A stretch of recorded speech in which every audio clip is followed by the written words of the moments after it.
Chapter 619, Leaving for Longevity Valley. As the boundless amount of energy flowed into Jian Chen's body for him to refine into chaotic force, the amount of chaotic force in his body grew bigger and bigger.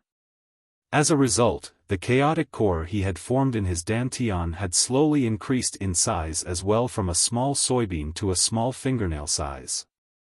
Following the creation of the chaotic core, Jian Chen felt his body be filled with an inexhaustible amount of energy. With a thought, he could easily control the chaotic force in his dantian to use as he pleased. He was no longer as powerless as he was before when he lost his saint force. Oh! Big brother, you're amazing. You're absorbing energy so fast.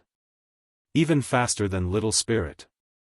And even with so much energy, big brother doesn't feel ill at all. Super amazing.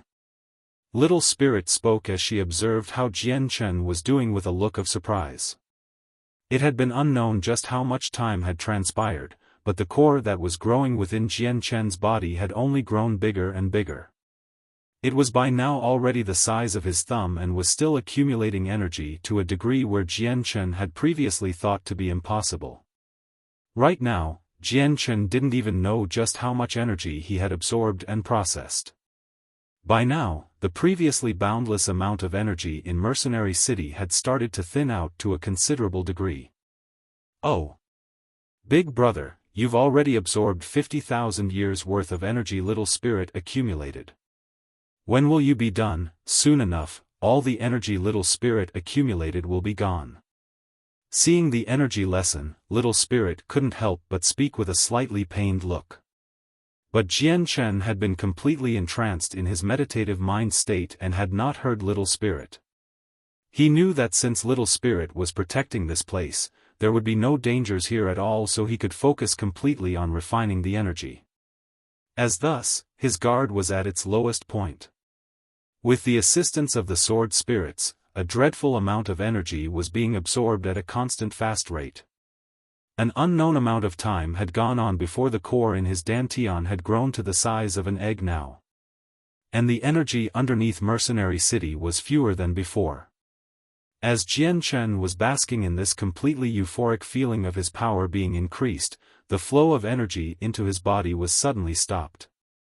Startled by this change in events, Jian Chen awoke from his meditative state. As soon as he opened his eyes, Jian Chen could see the still transparent figure of little spirit. But on her face was a look of misery as she wailed. Little spirit, what happened? He asked in confusion. Big brother, you can't absorb any more energy. You've already absorbed almost all of the energy little spirit saved up for 100,000 years. If this goes on, then the seal won't hold any more. Little Spirited spoke pleadingly. Seal? What seal? Jian Chen started. He had been shocked as he didn't think that to reach the minor achievement realm with the chaotic body, he would have absorbed 100,000 years worth of energy that little spirit stored up. If not for her, it would have taken an extremely long amount of time to reach the minor achievement realm by himself. That was because a single strand of chaotic force was refined from a sea of vital energy of the world. It was tantamount to the strength of a single saint ruler. Oops. Little spirit clasped her mouth shut with both hands before shaking her head repeatedly. What seal? Big brother, you heard wrong. Little spirit, your big brother has exceptional hearing. You just said that if too much energy was absorbed, then the seal wouldn't be able to hold any more. Little spirit, what seal is this? Jian Chen gave a smile to her, but in his mind, he was extremely skeptical. Just how many secrets did Mercenary City have? Was there always a seal? What did this seal do? It's nothing. Big brother, you misheard. Little spirit didn't say anything. Little spirit waved her hands while she tried to persuade him frantically. Seeing little spirit act like this, Jian Chen couldn't find it in himself to ask any more. Although he really wanted to know just what this seal did, seeing little spirit guard this secret so much caused him to think that he would be causing trouble for her if he persisted to ask. It was all because of Little Spirit's contributions that he was able to reach the minor achievement realm so quickly. As thus, he did not wish to do anything that would cause her difficulties. Alright, Little Spirit. Your big brother heard wrongly just now. I don't know what this seal you're talking about is. Jian Chen smiled warmly. But still, he had looked around the place curiously. He had wanted to see something at the very least, but it was still pitch dark. Even with the assistance of the glow from the azure and violet sword spirits, he was hardly able to see a short distance away. Everything was a blurry mess and nothing could be seen. Beaming with joy, Little Spirit spoke afterwards, Big brother, Little Spirit can see that you've grown extremely strong now. You should be able to handle that bad now. Let Little Spirit take you out of here then. As she spoke, a barrier had already enveloped Jian Chen's body and carried him back to his original room in the inn. As soon as Jian Chen reappeared in the room, the tiger cub had jumped onto his shoulder in delight. Using its short paws, the cub wrapped itself around his neck and let out a slow mournful purr. Petting the cub on its head and speaking several comforting words to it, Jian Chen spoke to the seemingly empty room. Little Spirit, just how long was I underneath the city for? Just about 15 days, big brother. Little Spirit spoke as she materialized in front of him. Another month has gone by without my knowing. I didn't even feel 2 hours go by even. Jian Chen muttered in shock. But even with that said, his eyes suddenly widened in shock as he looked down at his entirely naked body. His clothes had long since been ruined from the tremendous amount of energy that had flowed past it. Quickly putting on a new set of clothes, Jian Chen then inspected his body to see just how big of a difference the chaotic force had made. After reaching the minor achievement realm, Jian Chen didn't feel any change in his physique. But his stature had clearly grown even more firm than before. The biggest change was the fact that his body contained even more power than before. This power was so dreadfully big that he felt as if a single punch could destroy a mountain. Clenching his fist tightly, Jian Chen let a careless thrust forward with it. As the fist passed through the air, the space around it distorted slightly. The power in this one fist was enough to cause more stress on the space than what it could even handle. It was something that a Heaven Saint Master could only show after using a Heaven-tier battle skill, but he was able to replicate it with a single punch. Wow! Big Brother's amazing. If Big Brother meets that baddie again, then there won't be any more need for fear. Little Spirit spoke up excitedly. Master, the strength of the chaotic body is far stronger than what you can believe. You've reached the realm of minor achievement, so the chaotic force is now distributed evenly through your body. Even if a saint ruler were to strike you, the amount of damage shouldn't be all that bad. Ziying spoke into his mind. At Ziying's words, Jian Chen had felt extremely elated. Saint ruler of the Jieda clan. I, Jian Chen, swear to find you. And the saint ruler of the sect of Dragon and Tiger, wash your neck and wait for me. Jian Chen smiled coldly. Now that he was at the realm of minor achievement, he had finally reached a level where fighting a saint ruler was possible. There was no longer any need to fear a saint ruler. Afterwards, Jian Chen and Little Spirit said their farewells before Jian Chen brought the tiger cub with him out the room. Sire Jian Chen. Jian Chen, my friend. As soon as Jian Chen went downstairs, a multitude of people came forward to greet him. Each one of them wished to pull Jian Chen into their group so that a good relationship could be formed between them. Because of his actions in Mercenary City, practically every family and household had thought that Jian Chen had the support of a very powerful patron. Combined with his talents, he was someone that people would hold no expense to get to know. A connection with him would serve beautifully for them. After wasting some time dealing with the crowd, Jian Chen gave a small smile and a few words before leaving with Hu Xiaotian away from the inn. Soon enough, Jian Chen had left the city and had just overstepped the boundary of the barrier. Big brother, you can't lie to Little Spirit. You have to come back within 3 years to see Little Spirit, or else Little Spirit will get angry. Little Spirit floated a meter high into the air as she sent off Jian Chen with a look of sadness.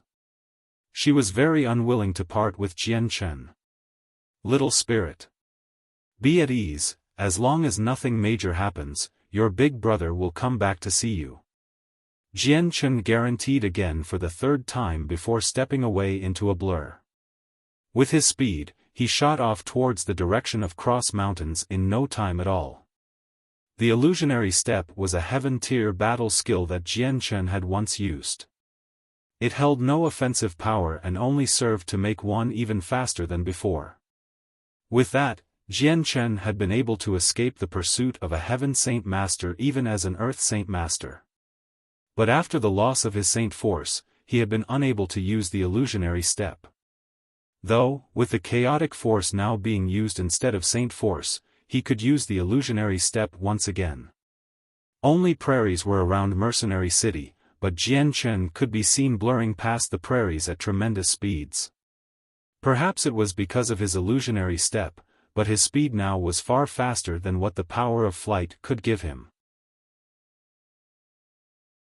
Chapter 620, Meeting the Heiyun clan again. This illusionary flash is quite extraordinary. I've understood only a portion of it, and yet I am still this fast. It's far faster than flying. Jian Chen remarked in surprise about the illusionary flash. And with the chaotic force feeding into the illusionary flash, he was going extremely fast for an extremely small amount of energy. As he sped through the plains and fields, he had been able to bask in the sensation of running fast. It had been a very long time since he had last felt it, and ever since he became a Heaven Saint Master, he had been flying everywhere instead. There hadn't been a need for him to use his legs to run. It was a decently sized distance from Mercenary City to Cross Mountains at well over 500,000 kilometers. A distance like that had meant that it would take Jian Chen nearly 4 days' worth to travel with the illusionary flash before he finally reached the mountains. But even after the 4th day of continuous traveling, Jian Chen did not feel tired at all. The topography of the Cross Mountains was complex and the paths were precipitous, so when Jian Chen arrived, he didn't bother with the illusionary flash and continued to fly for the rest of the way to Longevity Valley. After 4 hours, Jian Chen had finally arrived back at Longevity Valley. Following the twisting roads to the valley, Jian Chen was able to then enter the hidden village. As soon the fragrant smell of the soil hit his nose, Jian Chen felt as if he had stepped into a hidden paradise. There was not the bloody smell of the outside dog-eat-dog world to be found here, and Jian Chen felt himself at an impeccable level of tranquility. After spending so long in the violent continent, Jian Chen didn't know if there was ever a time he had been as calm as he was now. It was like there was some sort of hidden power in this land that negated the evil influences of the heart. It was high noon by the time he arrived at Longevity Valley. Plenty of villagers could be seen walking about, and when Jian Chen entered the village, these villagers had noticed him right away. "Iya? Look there, isn't that there the Jian Chen fellow? Brother Jian Chen has returned." Many of the villagers spoke out excitedly. Some of them had thrown down their farming tools in excitement to go running towards Jian Chen. In a flash, 3 of the more younger villagers had surrounded him and began to ask all sorts of questions about the outside world. "Brother Jian Chen, how was the outside world? Was it fun? Big brother Jian Chen, how far away was the outside world to our valley? When can you bring us there to play?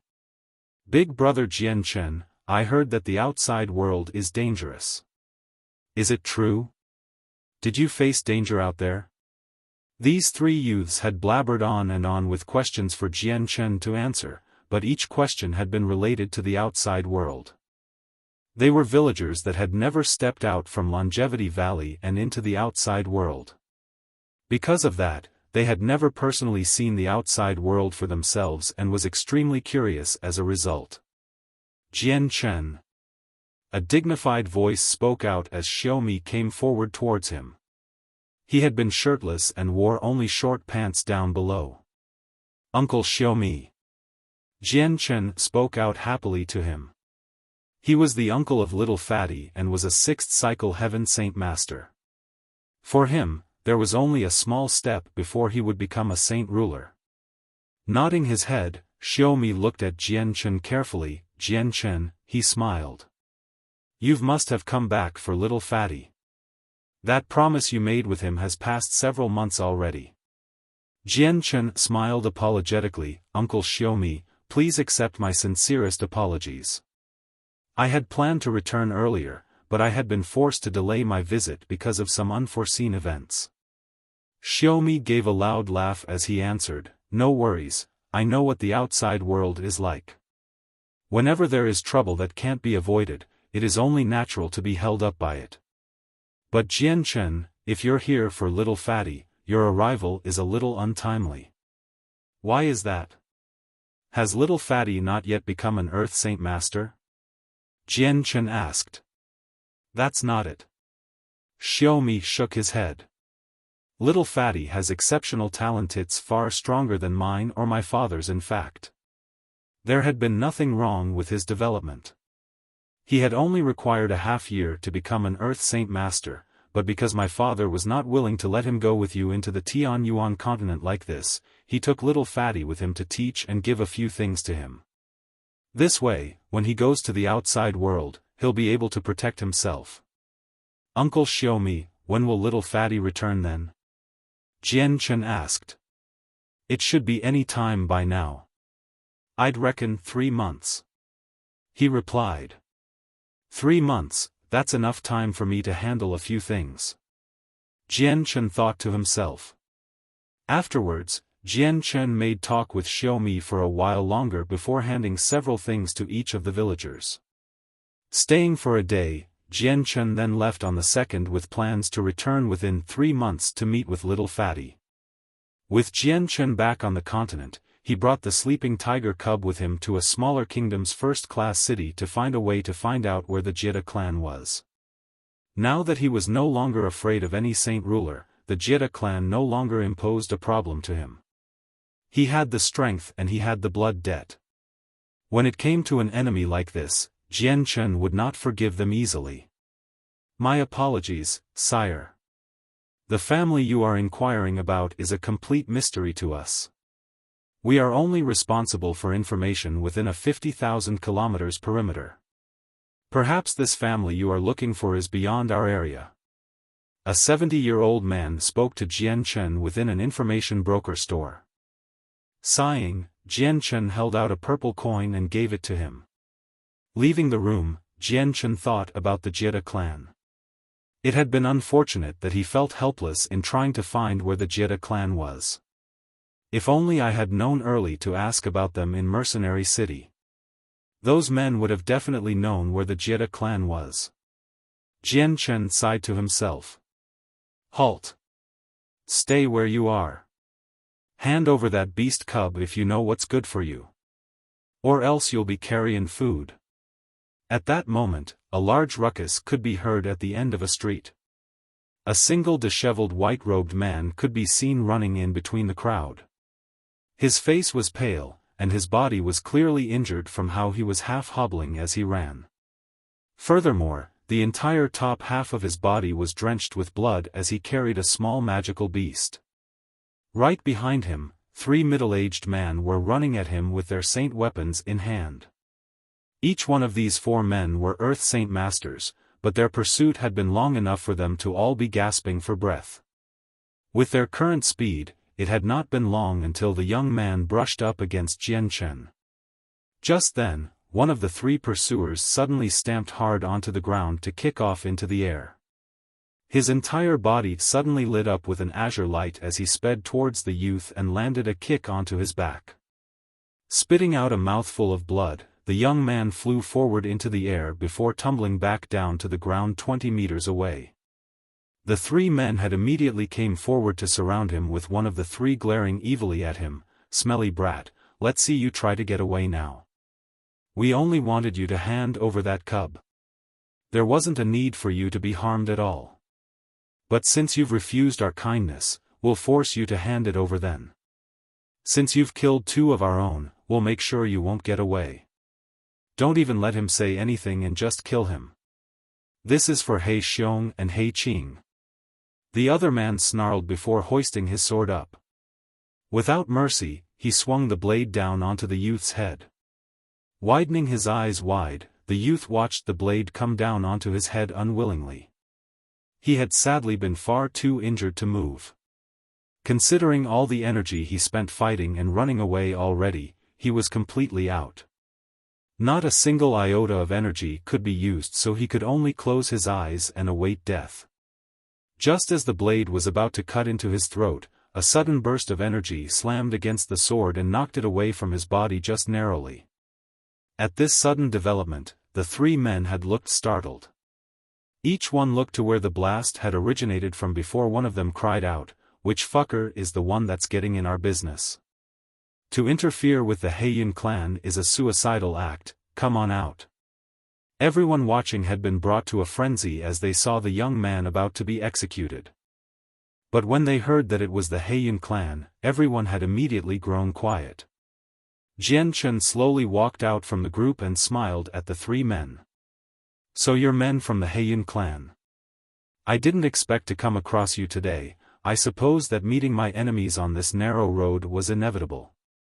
In Jian Chen's mind, he thought back to when he had to escape from the clan with the tiger cub back in Thousand Poison Valley.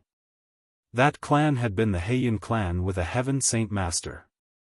The three men glared angrily at Jian Chen one by one. The last one then spoke out, "Brat, who are you? Are you the one that stopped us just then?"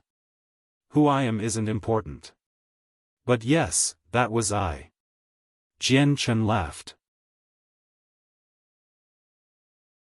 Chapter 621, Wang Yufeng. "Brat, you're a reckless one if you're sticking your nose into the business of our Heian clan. Do you wish to die?" One of the middle-aged men barked angrily at Jian Chen. Still smiling in disdain, Jian Chen replied, "The way I see it, the ones that wish to die are you three and not me. You're going to die for that." The three men snarled with fury.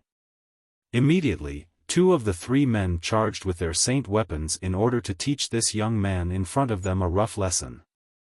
Pointing his finger, Jian Chen allowed for two beams of sword qi to fly out towards these two men. PCHT. PCHT.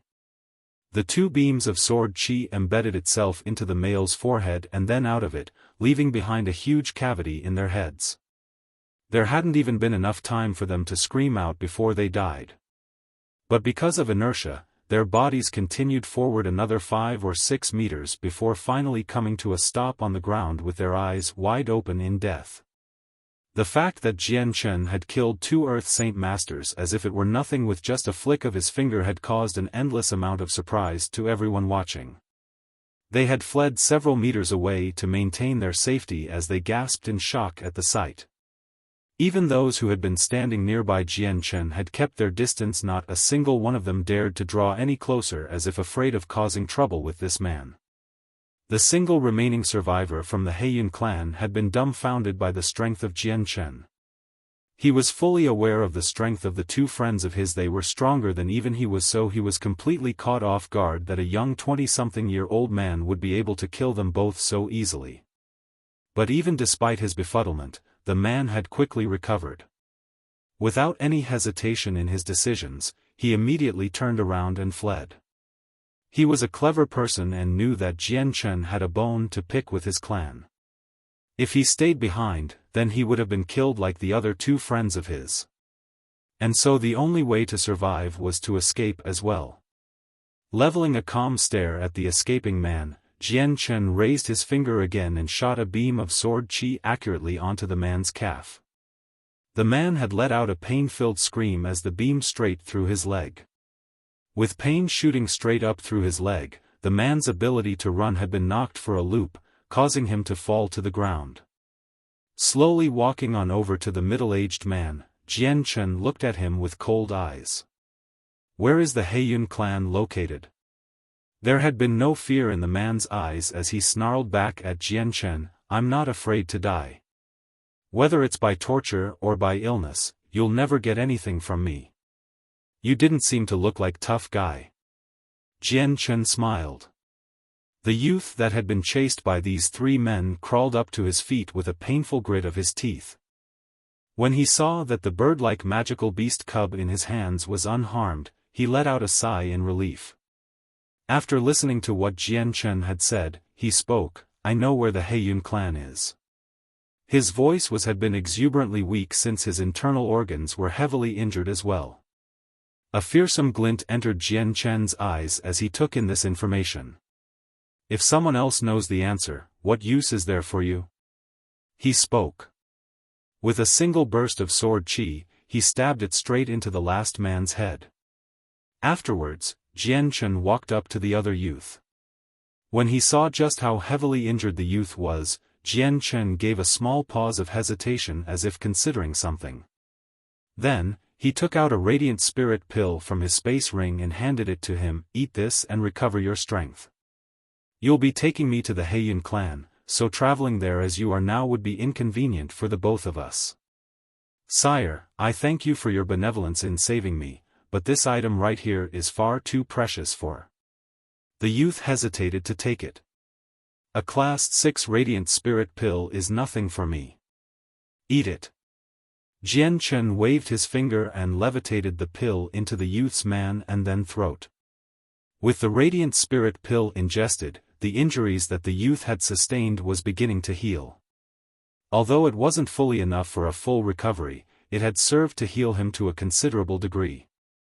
"Sire, you've saved my life already, and now you're giving me such a precious radiant spirit pill to treat my wounds. I am truly at a loss for what reason Sire would be so benevolent." The youth spoke gratefully. "I have a bone to pick with the Heiyun clan. Saving you was a convenient task to do on the way. There is no need for your thanks, take that pill as recompense for you guiding the way for me." Jian Chen smiled. "Sire, your generosity has earned my respect. I am Wang Yufeng, how may I address Sire?" The man cupped his hands together. "Your wounds have healed by now. Let us be on the way then. Take me to the Heiyun clan." Jian Chen replied. From this, Wang Yufeng knew that Jian Chen wasn't willing to give his own name and knew better than to continue asking for it. The Radiant Spirit Pill is truly a powerful pill. In such a short time, I feel my wounds already stabilized. Leading the way would be no problem at all with this short of a recovery rate. "Sire, the Heiyun clan is about 5,000 kilometers away, please allow me to guide you there now." He spoke before starting to run. But just as he took a single step away, Jian Chen had already held his shoulder tightly and allowed for the wind elements in the world to carry them both. With the wind carrying them swiftly up into the air, the two of them quickly became the size of an ant before speeding away into the distance. Heavens! That young man was a Heaven Saint Master. No wonder he was able to kill those 3 Earth Saint Masters so easily. He was a Heaven Saint Master. The people on the streets had let out a cry of astonishment when they saw Jian Chen bring Wang Yufeng away into the air and began to gossip to one another. Looking down to see that the city below them was growing smaller and smaller, Wang Yufeng had been stunned. But soon enough, he recovered enough to look at Jian Chen in a completely different light. "You're a Heaven Saint Master!" he exclaimed in shock. He had truly found it hard to believe that a youth that was younger than him was actually a Heaven Saint Master. Could this youth used some sort of secret technique to alter his appearance? But as he thought, a sudden realization hit Wang Yufeng, causing him to blanch. "Are you Jian Chen?" "Correct." Jian Chen confirmed. "Ah. So you're Jian Chen." Straight away, Wang Yufeng's face adopted an extremely emotional expression. The name of Jian Chen was essentially the same as a clap of thunder. Not only was he the king of mercenaries, he was also a Heaven Saint Master that had been able to kill 5 Heaven Saint Masters outside of Mercenary City all by himself. Such a shocking battle prowess like this was absolutely breathtaking and was far more than enough for any youngster to idolize him. Wang Yufeng had been no exception to this. Wang Yufeng had absolutely no idea that the person that had saved him would actually be the illustrious king of mercenaries, Jian Chen. Compared to him, Wang Yufeng was almost worlds apart in power and fame and had thus left him utterly responseless. I did not think that I would be able to meet the renowned Jian Chen. To be able to meet your acquaintance is an honor that I, Wang Yufeng, had never felt before. Jian Chen, although I am not as strong as you are, I am a second cycle Earth Saint Master. If you will allow it, please allow me to accompany you in your travels. I will work as hard as a horse and as loyally as a dog. Wang Yufeng looked expectantly towards him. He had been earnest in serving a Heaven Saint Master. It would not hurt him in any way, especially if that Heaven Saint Master was a practically unlimited potential expert like him. Shooting a glance at Wang Yufeng, Jian Chen shook his head. I have plenty of enemies that are equally strong as I am in power. Following me would not be a good idea, or else you may find yourself stuck in a pit of eternal damnation. I, Wang Yufeng, am not afraid to die in order to live. I fear no enemy and truly wish to travel with you. It would be far more marvelous to travel with you than with myself. Jian Chen, please accept me into your group. He spoke in resolution. He knew that this was an extremely rare opportunity, so he was very unwilling to let it go.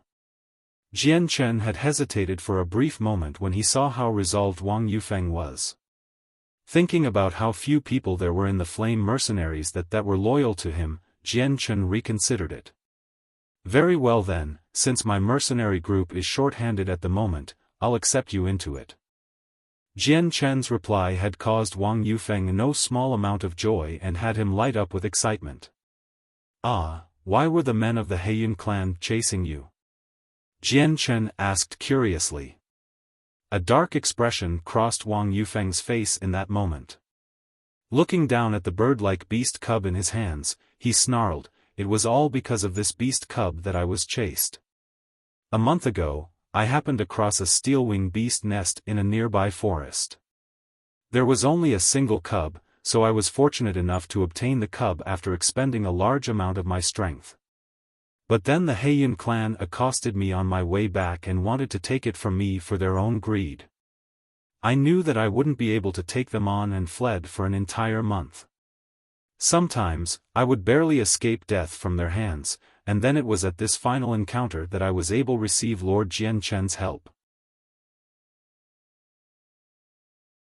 Chapter 622, The formidable chaotic force. Jian Chen turned to look at the magical beast cub in Wang Yufeng's hands. The beast cub was jet black in color, and was roughly the same size as his tiger cub. The wings of the bird looked as if they were made of hard iron, and looked similar to an eagle with its sharp sword-like beak. However, it was clear to see that this steel-wing beast was a newborn. It barely possessed any intelligence, and there was not a single bit of danger awareness to be seen. As such, it was currently quite content and quiet in Wang Yufeng's arms, unaware that the man who was holding it had killed its mother. Class 5 magical beast cubs that can fly are hard to obtain. If they are carefully bred from young until they mature, they will provide a great deal of assistance. However, riding a flying-type magical beast has its own risks associated with it. It would be best for a Heaven Saint Master to ride one. Jian Chen spoke. Wang Yufeng chuckled in response, "I understand that line of reasoning. The nature of a magical beast is a vicious one which can often lead to them going berserk. I heard once that many of the more gentle flying-type magical beasts lose control of themselves, causing their riders to plummet to their deaths. However, I'm sure that I'll be able to reach the highest level of control with this one so that such an event will never happen. In any case, a steel-wing beast is a Class 5 magical beast. When their intelligence matures, they'll be far more stable unlike the lower-ranked magical beasts, so the chance of losing control of themselves should be very low." Jian Chen nodded his head in agreement. "What you are saying makes sense. However, you must take advantage of the young age of the steel-wing beast and carefully nurture it. If it matures before you tame it, it'll only become harder." "I know. For now, I will treat this little child as if it were my own. I will love it dearly." Wang Yufeng laughed. As they traveled, Jian Chen and Wang Yufeng talked to one another. On the way, they talked about plenty of things, allowing Jian Chen to gain a more in-depth understanding of Wang Yufeng. However, Jian Chen did not once ask about his background, meaning it was still a mystery to him. That was because when one answered such a question, it was only natural that they would ask the speaker the same question. Don't ask, don't tell. That was how to avoid any careless slip of the tongues. The base of the Heiyun clan was in a first-class city around 5,000 kilometers away. With Jian Chen carrying Wang Yufeng through the air, it took about 2 hours to arrive at the flourishing city. Afterward, Jian Chen traveled to a large manor that Wang Yufeng had pointed out to him. He hovered roughly 500 meters in the air above it. The fact that Jian Chen was using the wind elements in the world to travel had easily caught the attention of plenty of people below. One by one, they pointed at the floating figures in the air and started to gossip. The Tianzhu kingdom was a country that could be said to be in the middling ranks. It was slightly stronger than the Heavenly Eagle Kingdom, and Heaven Saint Masters could be said to hold mighty ranks here. Whenever one ventured out in public, they would catch the eyes of many people. Under Jian Chen's grasp, Wang Yufeng was able to point at the manor beneath him and say, "This is the place. This is the manor of the Heiyun clan." Without even needing to ask Wang Yufeng, Jian Chen could tell that this manor was indeed the base of operations for the Heiyun clan. That was because Jian Chen had already scoped out the place with his presence and had a very clear idea of the terrain. Above the gates at the entrance of the compound was a signboard that made it all too obvious just who lived here. Inside the manor, Jian Chen could detect 3 Heaven Saint Masters. One of them lacked both of his legs. It was the very same one that had tried to stop him in the Thousand Venom Valley and tried to take the tiger cub away from him. Heiyun clan, I, Jian Chen, am a man that keeps his word. I've come to settle the grudge made between us last year. And from today on, there will be no such thing as the Heiyun clan. Jian Chen cruelly smiled. With a wave of his hand, the energy of the world came bubbling forth at rapid speed to gather into a 10-meter-long sword made of fire. The heat that radiated off of the blade was scorching and immediately elevated the temperature of the surrounding area. With a brandish of his hand, the fire sword immediately disappeared into a blur of red lightning that struck the manor. Boom! An explosion dispelled the silence in the manor as a tremendous fire washed over the surrounding area. As the waves of flame billowed forth with great speed, the destruction of the manor continued without stop. In an instant, the previously tranquil Heiyun clan turned into a bonfire with flames that danced and roared. The blue sky above was covered by the pluming black smoke from the wreckage, making it extremely eye-catching to the people below. The interior of the manor was brought to a frenzy as countless servants and guards came running out of their rooms. When they saw the sea of flames, they all turned pale with fright and fled toward the outskirts with great panic as if afraid that the flames would incinerate them before they could escape. What in the world is going on? A middle-aged man cried out as he barged out of his room. Up until now, he hadn't even realized that someone had attacked the Heiyun clan. Quick! Put out the fire. One of the more elderly caretakers cried out, but not a single person had heard him due to the intensity of the flames and the sounds that accompanied them. A few measly buckets of water wouldn't be able to put a dent in this flames in any case. Someone has attacked our Heiyun clan. Be on your guard, I said.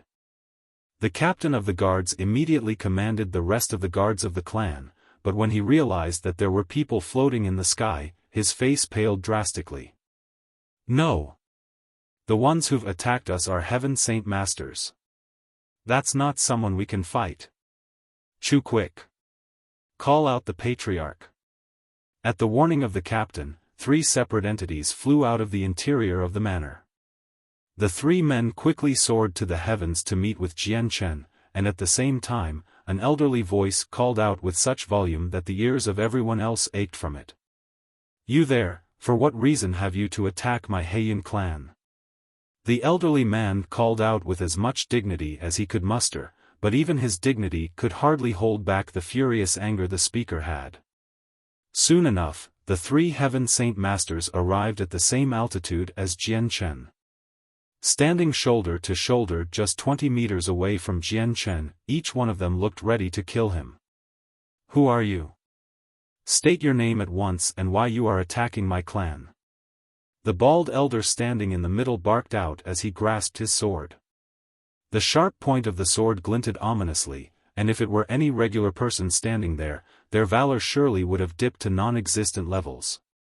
Ignoring the elder that spoke, Jian Chen stared at the elder without any legs next to him. Jian Chen gave him a cold smile. Perhaps you might recognize me? The elder without legs obviously recognized Jian Chen, and let out a gasp in shock. It's you. In his mind, he couldn't help but think of the legends he had been hearing as of late about Jian Chen. His heart skipped a beat, and he contemplated trying to flee.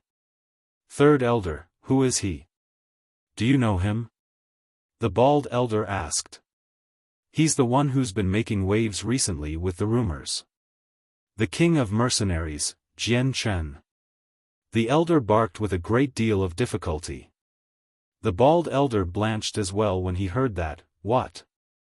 He's Jian Chen. Prior to this, Jian Chen had killed 5 Heaven Saint Masters by himself outside of Mercenary City. Even the news of his fight with 2 saint rulers within the city had been heard by these elders. Such a powerful figure like that was not an opponent that the Heian clan could take on. Even with the 3 Heaven Saint Masters, they stood no chance at all.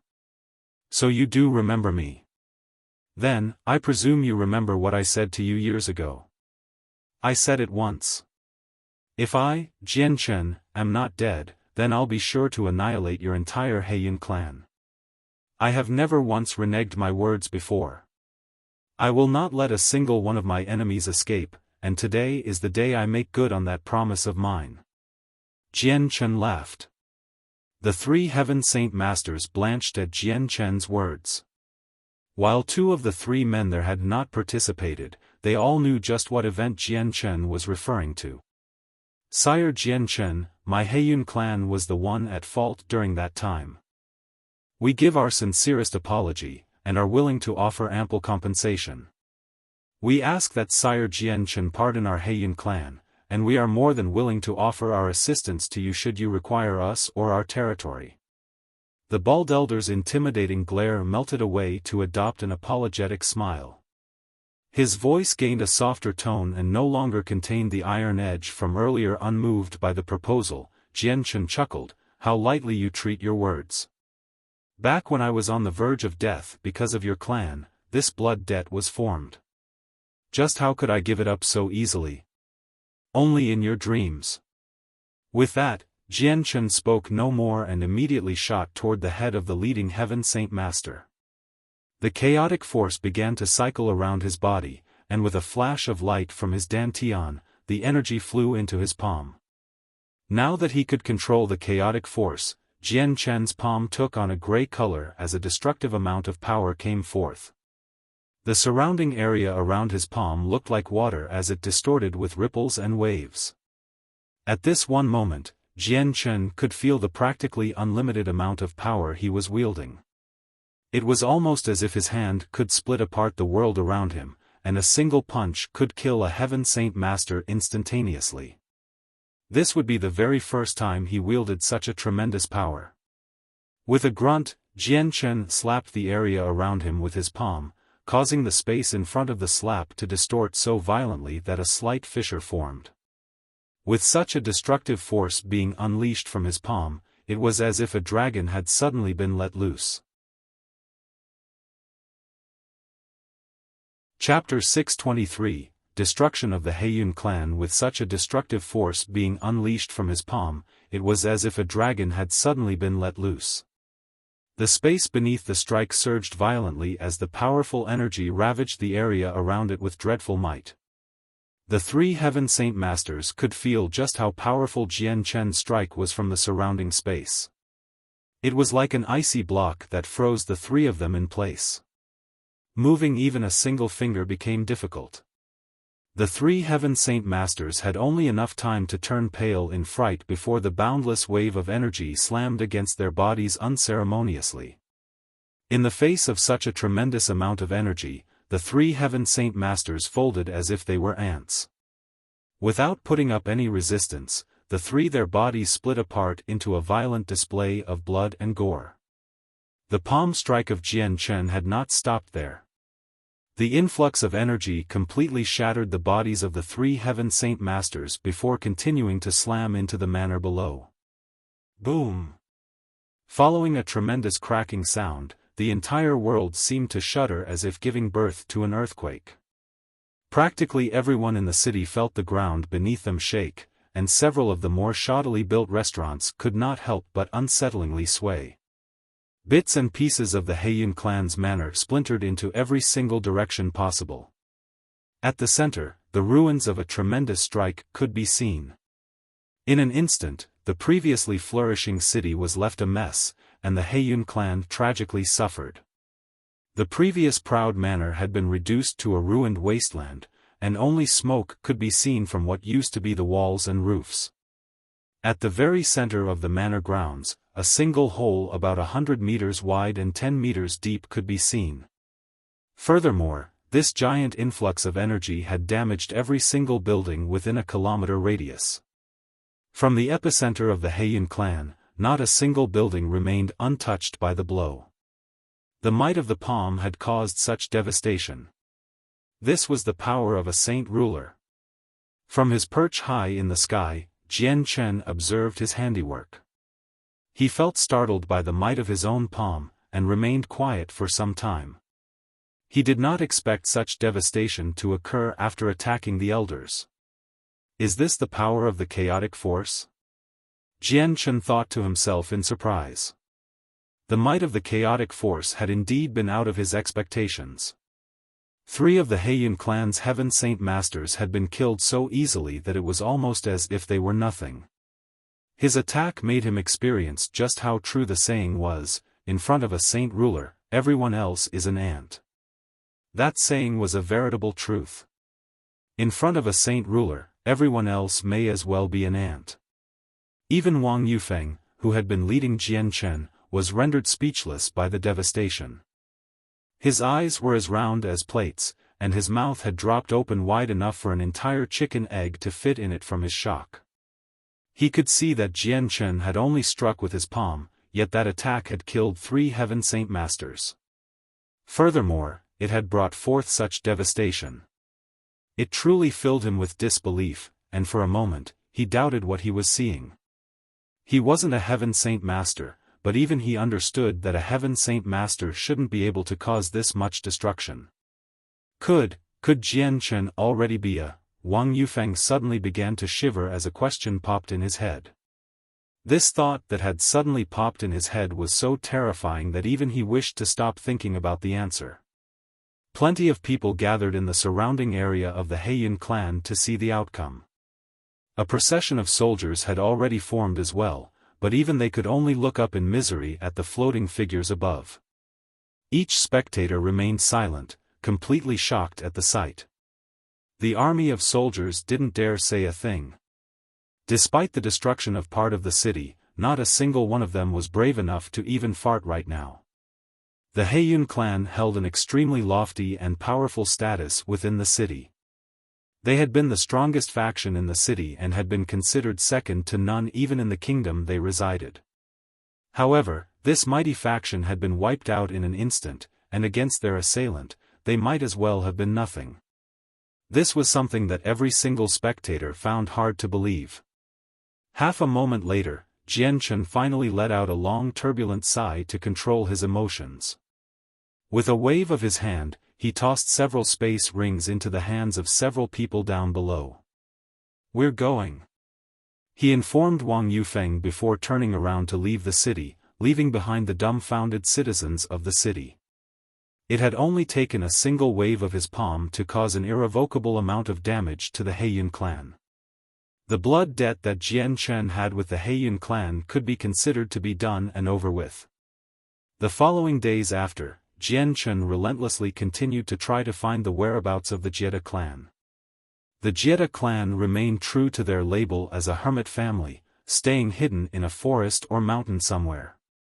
They were an isolated faction that never showed their faces to the world, causing Jian Chen to hear absolutely nothing that could lead him to their location. In fact, many of the people Jian Chen asked had never even heard of their name before. However, the gods were willing to reward the hard-working man. On the third day of Jian Chen's laborious attempt to learn of the Jie clan's whereabouts, a relatively strong sect reported that they knew of the Jie clan. Jian Chen brought Wang Yufeng with him there. The Jie clan was said to have been founded at the core of a mountain with countless of magical beasts standing guard around it. There was no shortage of Class 5 magical beasts there, and there were several Class 6 magical beasts that the clan had tamed. They were trained to guard the gates and to prevent any outsiders from entering. Jian Chen brought Wang Yufeng to a spot 20 kilometers away from the reported mountain ridge. He then stared off into the distance at the series of buildings that sprung up from the ridge. Wang Yufeng, you stay here. I will be fighting a saint ruler. Taking you there would only serve to hurt you. At the mention that Jian Chen was about to start trouble with a saint ruler, Wang Yufeng's heart began to beat frantically. It was with great concern that he said, Jian Chen, your opponent is a man who became a saint ruler many years ago.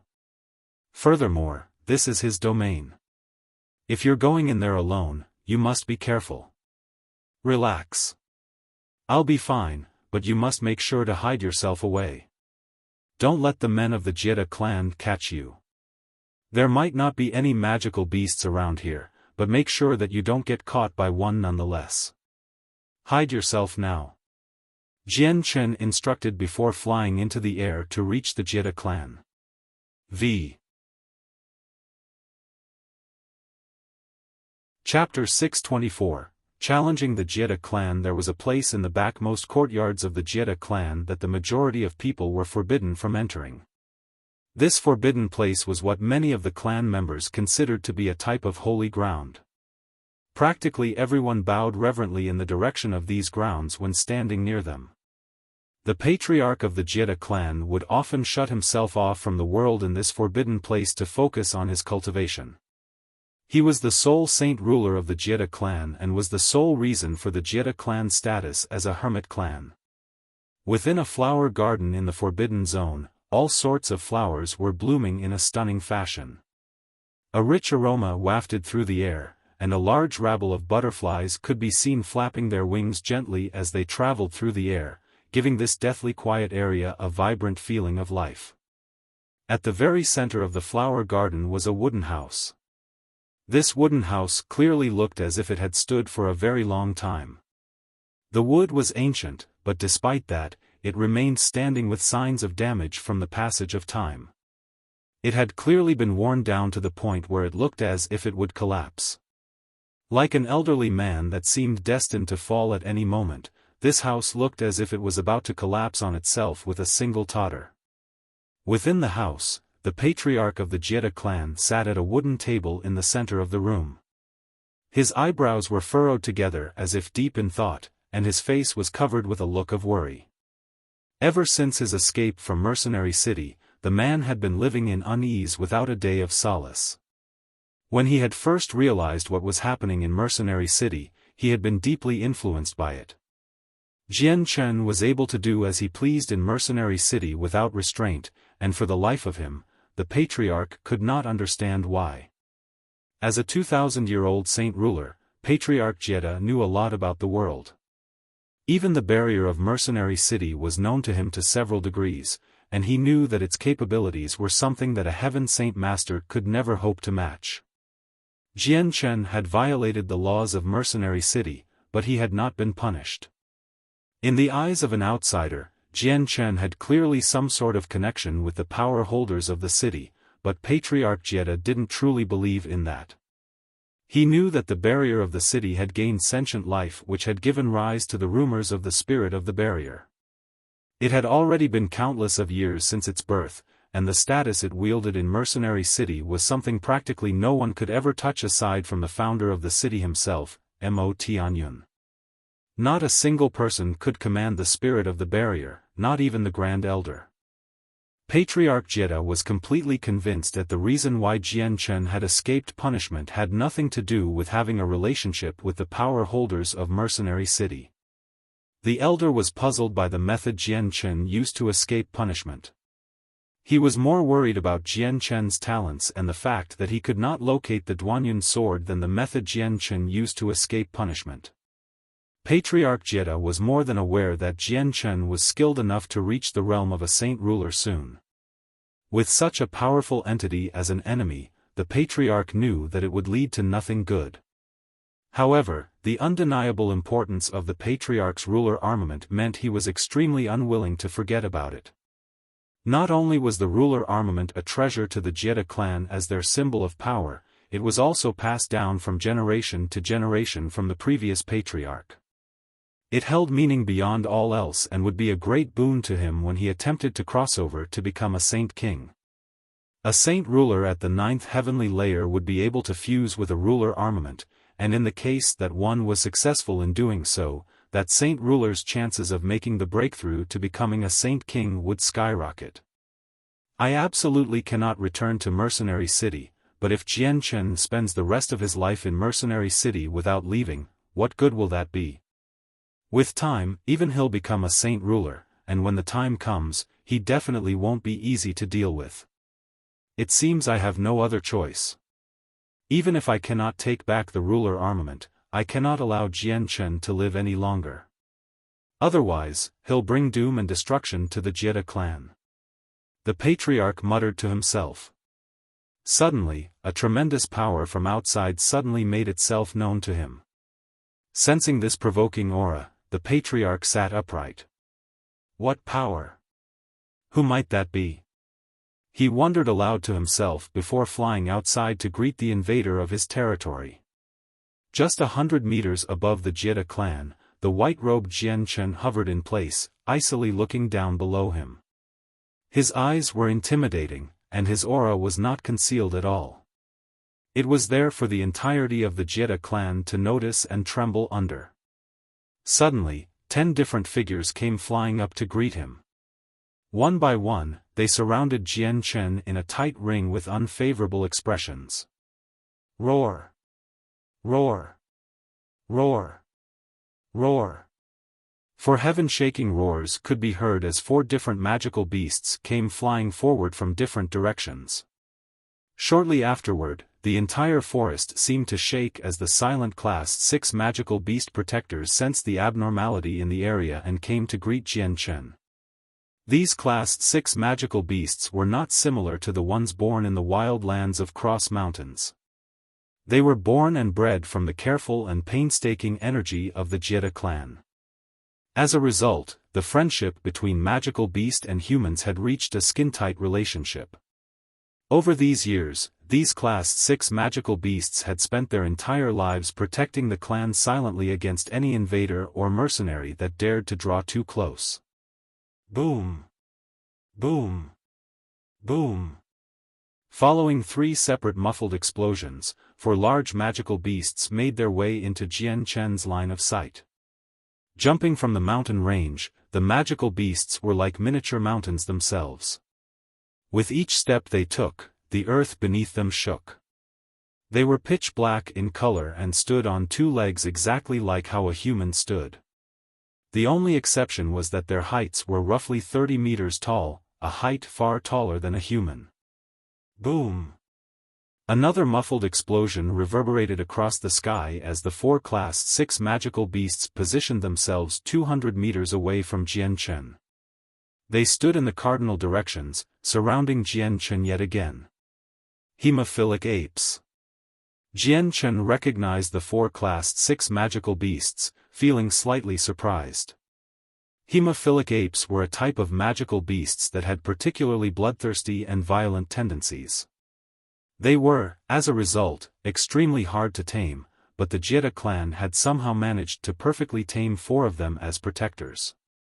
To Jian Chen, this feat was by no means a minor one. "Sire, who might you be? State your name and reason for coming." An elder intimidatingly barked at Jian Chen. There had been no kind edge to his voice since Jian Chen had purposely intruded upon the Jie clan with such a powerful aura that was obviously intended to provoke the experts of the clan. Folding his arms against his chest, Jian Chen stared at the several heaven saint masters around him with a smile. "I'm the one you've been looking for, Jian Chen. I came today to visit your Jie clan." "What? You're Jian Chen? So you're Jian Chen, you have the guts to come knocking on our door to seek your death." As soon as they learned who he was, everyone felt surprised. Shortly after their surprise, they all laughed as a tremendous spike of killing intent suddenly erupted from their bodies. Roar! Sensing the hostility in their owners, the 4 hemophilic apes immediately identified Jian Chen as an enemy. One by one, they let out a roar that shook the heavens as a bloodthirsty light entered their fist-sized pupils. The tiger cub on Jian Chen's shoulder was none too pleased at the 4 Class 6 magical beasts' aggressive behavior. Standing up, the cub let loose a mighty roar toward the 4 apes. Although the cub was extremely proud, it was still a Class 4 magical beast in strength. It was not yet mature enough to deal with 4 Class 6 magical beasts. Thus, the action of the tiger cub had not been an attempt to fight the 4 beasts but to completely infuriate them. As expected, the 4 apes let out a furious howl before charging at Jian Chen with great cumbersome steps. Not only did the Jie clan do nothing to stop the 4 hemophilic apes, they took several steps away to give them space to fight. They knew of Jian Chen's strength and how he had been able to best 4 Heaven Saint Masters' heaven-tier battle skills before killing the 4. His strength was not something that they could easily overlook, so they wanted the 4 apes to test his strength first. As if coordinating with one another, the 4 apes charged at Jian Chen before leaping into the air. Their mountainous bodies were like great big cranes as they took flight, making their way 100 meters into the air where Jian Chen was. Staring at the 4 hemophilic apes in disdain as they charged at him, Jian Chen smiled cruelly. With a flip of his hand, a condensed blob of chaotic force encompassed it before he moved to slap them down. Chapter 625, Showdown with a Saint Ruler. 1. The amount of power that Jian Chen held in his hand rippled across the entire mountainous area as if it were a heavy weight. With speed as fast as lightning but no thunder to accompany it, the area beneath the strike started to look even more cramped than before. Then, it seemed as if the entire area had frozen in time. The 4 hemophilic apes had only gotten within 50 meters of Jian Chen before they were frozen in place. They had only been 30 meters in the air, but even their gigantic bodies were rooted firmly in place. Boom! Following their inability to move, a fierce amount of energy ruthlessly smashed into the bodies of the 4 apes, causing the Class 6 magical beasts to crash back down to the ground as fast as they came up. As they fell, blood was pouring from not only their mouths, but also their eyes, ears, noses, and even pores. Smashing against the ground with a terrible rumbling sound, the 4 hemophilic apes landed so roughly that the entire area shook several times as fissures started to form. Even the mountain ridge started to collapse. A 10-meter deep hole now spanned a perimeter of several hundred meters. In the center, 4 separate craters could be seen from where the 4 hemophilic apes had landed. Yet, there was no movement from within the crater. Whether they were still alive or not was a complete mystery. The men from the Jie clan felt their jaws drop at the unbelievable sight in front of them. As if a storm was being waged in their minds, they were deeply affected by the sight. Jian Chen's strength was something that left them all speechless. It had only taken a single palm to defeat 4 Class 6 magical beasts to such a degree. Was this really the strength of a Heaven Saint Master? Against these 4 hemophilic apes, even a 6th cycle Heaven Saint Master would be unable to defeat them soundly without a Heaven-tier battle skill. This was the difference in natural strength between humanity and magical beast. However, Jian Chen only needed a single palm strike to defeat them. What kind of power was that? Slowly taking back his hand, Jian Chen stared at the 4 hemophilic apes. These 4 Class 6 magical beasts are quite strong since they survived even after receiving this palm strike of mine. They're stronger than the Heaven Saint Masters of the Heian clan at the very least. Are you really Jian Chen? After a long while, one of the elders finally inquired with a stare of disbelief. He didn't dare believe that the youth that had become the king of mercenaries was so unbelievably strong. Each and every participant of the gathering of the mercenaries was under the age of 50, so a youth with that much strength was simply far too much. Isn't this the strength of a saint ruler? A woman despondently asked. There's no possible way Jian Chen should have a strength like that. Who are you? Another man skeptically inquired. They had never seen Jian Chen before and were thus not sure of what he looked like. Giving a cold smile, Jian Chen was about to open his mouth to say something when something out of the corner of his eyes caught his attention, causing him to look there. The space in the direction he was looking at was starting to distort to reveal a white-robed elder with long hair and a scholarly aura. This was the patriarch of the Jiedu clan and the sole remaining saint ruler. We pay our respects to the patriarch. The 10 Heaven Saint Masters immediately bowed out of respect to him. The patriarch ignored the bowing members of his clan in favor of observing Jian Chen. When he recognized his face, the patriarch immediately froze in disbelief. The person that he wanted to capture at all costs had actually taken the initiative to come to him. This revelation was startling to say the least. The expression on the patriarch's face hardened as he said, Jian Chen, it really is you. Correct, it is I.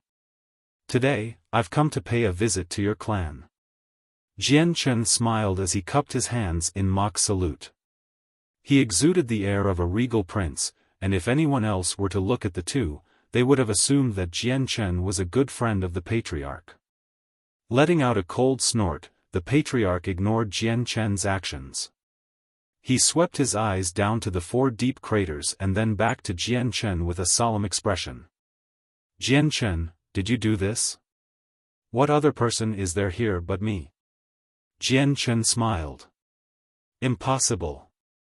The patriarch barked with narrowed eyes. Glaring at him, the patriarch said, Jian Chen, it has only been a few months at most since we last met. How did you become so strong so quickly? Did you make the breakthrough from a Heaven Saint Master to a Saint Ruler? In his final few words, the patriarch grew more and more emotional. By the end, he was no longer as calm as before. In this world of extraordinary things, there is no such thing as an impossibility, but there is something I can tell you at the very least. I am still a Heaven Saint Master. Jian Chen replied. He was indeed the same rank as before, but he had gained the fighting prowess of a saint ruler when he had attained the minor achievement of the chaotic body. He had not yet comprehended the profound mysteries of the world, and thus, could not be considered a saint ruler. The patriarch let loose a sigh of relief at those words. The sudden thought from before had been causing his heart to skip a beat in fright. A youth not even 50 years old becoming a saint ruler was far too terrifying of a thought to exist in this world. A cold smile couldn't help but appear on Jian Chen's face when he saw the expression of the patriarch. Don't you wish to take back the ruler armament of your clan? Since I'm here, why don't you try and get it back? Instantly, the patriarch regained his calm demeanor in order to make a quick observation to see if there were any hidden experts around. He very much doubted the fact that Jian Chen would travel here alone. Such an action was akin to delivering oneself to death in a sense. But, even after a series of scans, the patriarch came up with nothing. There was nobody hidden nearby. With the sudden calm on the patriarch's face, Jian Chen let loose a snicker to himself. If you're not going to make a move, allow me to make the first move. Take my palm then. Another burst of chaotic force appeared in Jian Chen's palm before he flew forward to slap the patriarch. A tremendous amount of energy appeared, distorting and applying pressure to the space around them. The patriarch immediately felt his body be locked in place. Having received this prison of energy around him, the patriarch immediately felt shock register on his face. He had not thought that Jian Chen would become so strong in such a short amount of time. Despite his shock, the patriarch was not slow to respond. With a loud shout, his own energy come bursting from his body, shattering the frigid space around him. The space regained its natural state as the energies clashed and equalized. The patriarch's figure flickered, and he looked as if he was blending with the world itself. With this ability to control space itself, he was able to instantaneously travel 100 meters to where Jian Chen was. Jian Chen let loose his slap. The burst of chaotic force that accompanied the slap continued forward with reckless abandon before finally smashing into the side of a mountain. Boom! A fierce explosion rang through the air as the mountain was reduced to fragments that flew off in every direction. The mountain itself had been reduced to absolutely nothing. Impossible. You've become a saint ruler. The patriarch cried out involuntarily. This blow had caused his heart to stop beating for a brief moment. The power that had been contained in Jian Chen's hand was something only a saint ruler would be capable of. The 10 heaven saint masters of the Jie clan were startled as well. Many of them started to pale. A saint ruler at such a youthful age was far too shocking. Retreat! One of the elders cried out before every single one of them scattered into every direction possible. A battle between saint rulers was not something any heaven saint master could get involved with. If they drew close, they would only be caught in the crossfire. Jian Chen didn't speak a word and instead sent another chaotic force-infused palm strike toward the patriarch. Sensing the tremendous power coming at him, the patriarch did not choose to dodge. Instead, he boomed out, "Jian Chen, you may have stepped into the realm of a saint ruler, but you are only at the first layer and nothing more. I'll show you just how big of a difference there is from the first heavenly layer and the fourth heavenly layer." An endless amount of energy began to seep from the patriarch's body, causing the space around him to quiver. With a brandish of his hand, he sent energy flying toward Jian Chen's strike. As the attack traveled through the air, the space around it started to warp and twist in on itself. Boom! The two bundles of energy collided in mid-air against each other, causing yet another explosion. The sound of the explosion was ear-piercing, and even the highest point of the heavens would be able to hear the crackling sound from it. For a brief moment, everyone nearby lost their ability to hear. The remaining dregs of energy that sloughed off from the blast spiraled into the surrounding area, and a decent few kilometers of forest below had been obliterated. A translucent barrier appeared during the blast to protect the manor of the Jie clan. The barrier shivered for a brief moment when the turbulent energy struck it, but it managed to resist the blow with some difficulty. Chapter 626, Showdown with a Saint Ruler. 2. The tremendous clash of energy persisted for a while before finally starting to ebb away. At a glance, one could see that the previously untouched mountain ridges protecting the Jie clan had been reduced to a complete mess. Not a single part of the range resembled the pristineness it had exuded before. A battle between saint rulers was far more powerful and devastating than a battle between heaven saint masters. Jian Chen and the patriarch of the Jie clan floated several hundred meters away from one another. In this one battle between them, they were equally matched, neither held an advantage over the other. The patriarch revealed a cross look on his face. Jian Chen's strength was completely unexpected and far beyond his imagination. It left a sour taste in his mouth. A saint ruler of several hundred years was being forced down by the newly crossed over saint ruler, Jian Chen. From the exchange they just had, Jian Chen's strength wasn't unmanageable. But how did he cultivate so fast? It was only a few months at most, but his strength has increased by leaps and bounds to the point where his strength is comparable to mine. His talent is far too terrifying. If he can accomplish so much at his young age, I'd imagine that it'd only take him another 100 years to become a saint king. The patriarch quietly muttered to himself. Already, he was starting to see Jian Chen in an entirely different light. Back in Mercenary City, Jian Chen had only been a junior with decent skill to him. Thus, Jian Chen was someone that could be disregarded like an ant, but after several months, this ant had suddenly swelled up to a tremendous size. It could pose trouble even for him, and that was something that did not sit well with him. Jian Chen's growth was far too fast. It was so fast that the entire continent would be stunned by it. 100 meters away, Jian Chen stared down the patriarch with a calm face. His eyes were intimidating, and his body released a tremendous aura that shot into the air with an impressive amount of energy. At the moment, he looked like some sort of war god that towered over everyone else with indomitable strength. To be even more specific, he was like some sort of undefeatable god of the sword that was ready to split the world with his powerful sword qi. Suddenly, a gray-colored energy began to float around Jian Chen's body.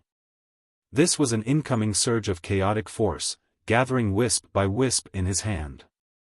Soon enough, his palm was twinkling with a gray-colored light.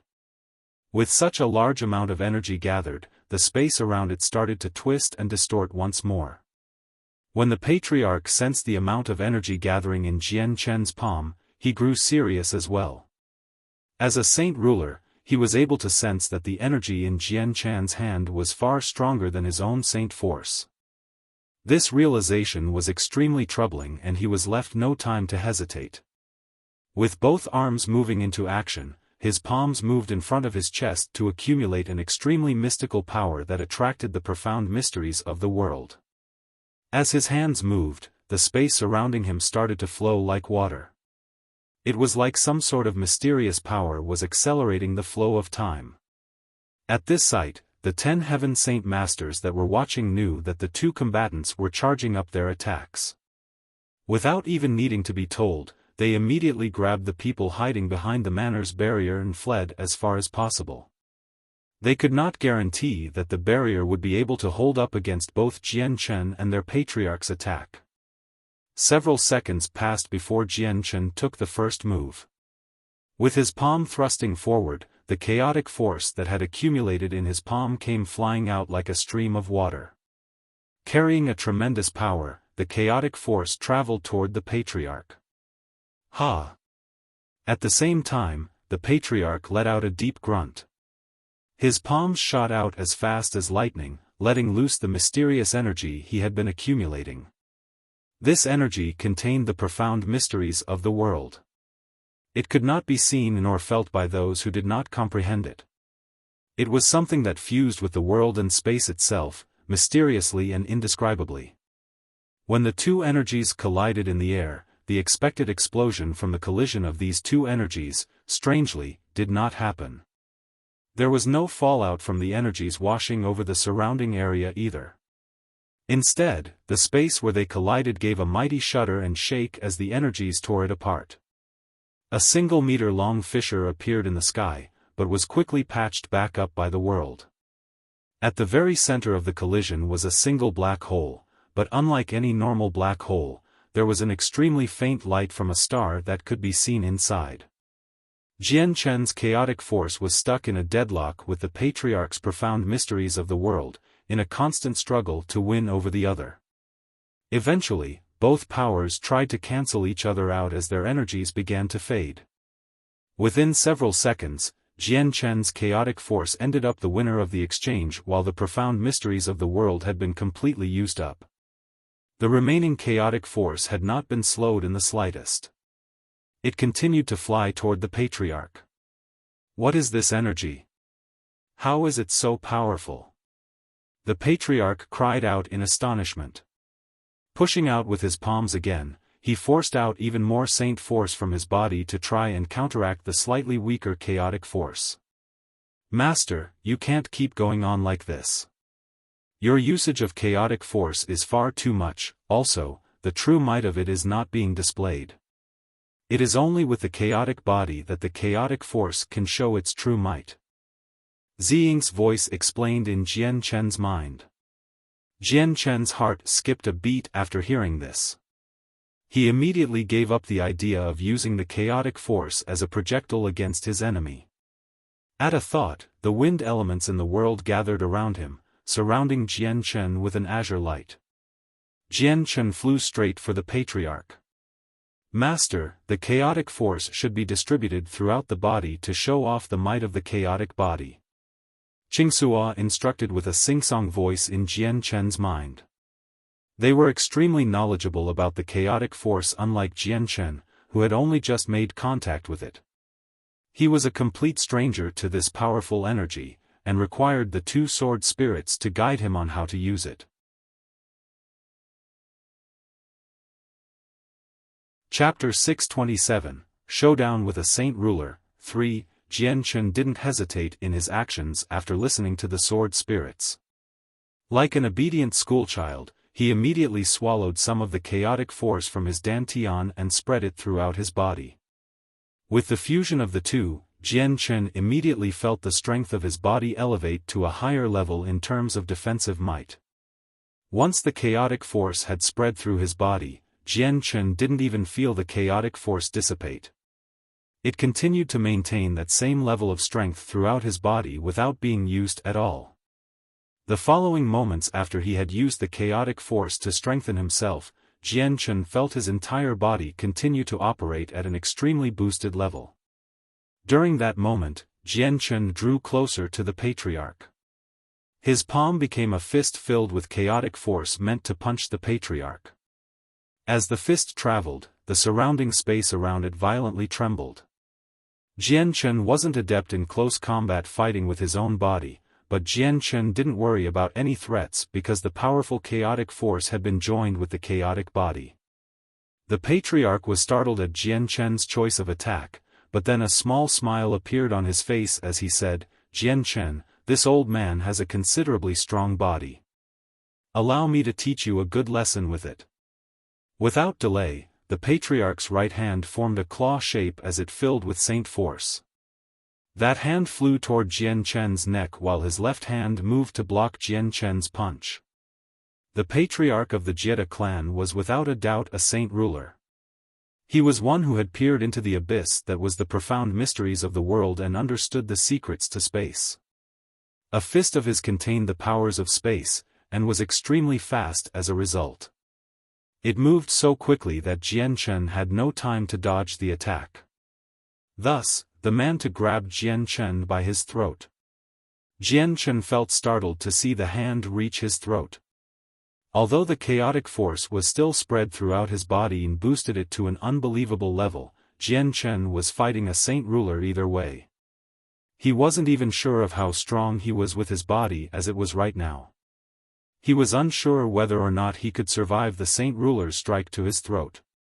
The saint ruler easily grasped onto Jian Chen's weak point. This made the patriarch feel extremely joyful, and with a twinkle of killing intent in his eyes, he laughed.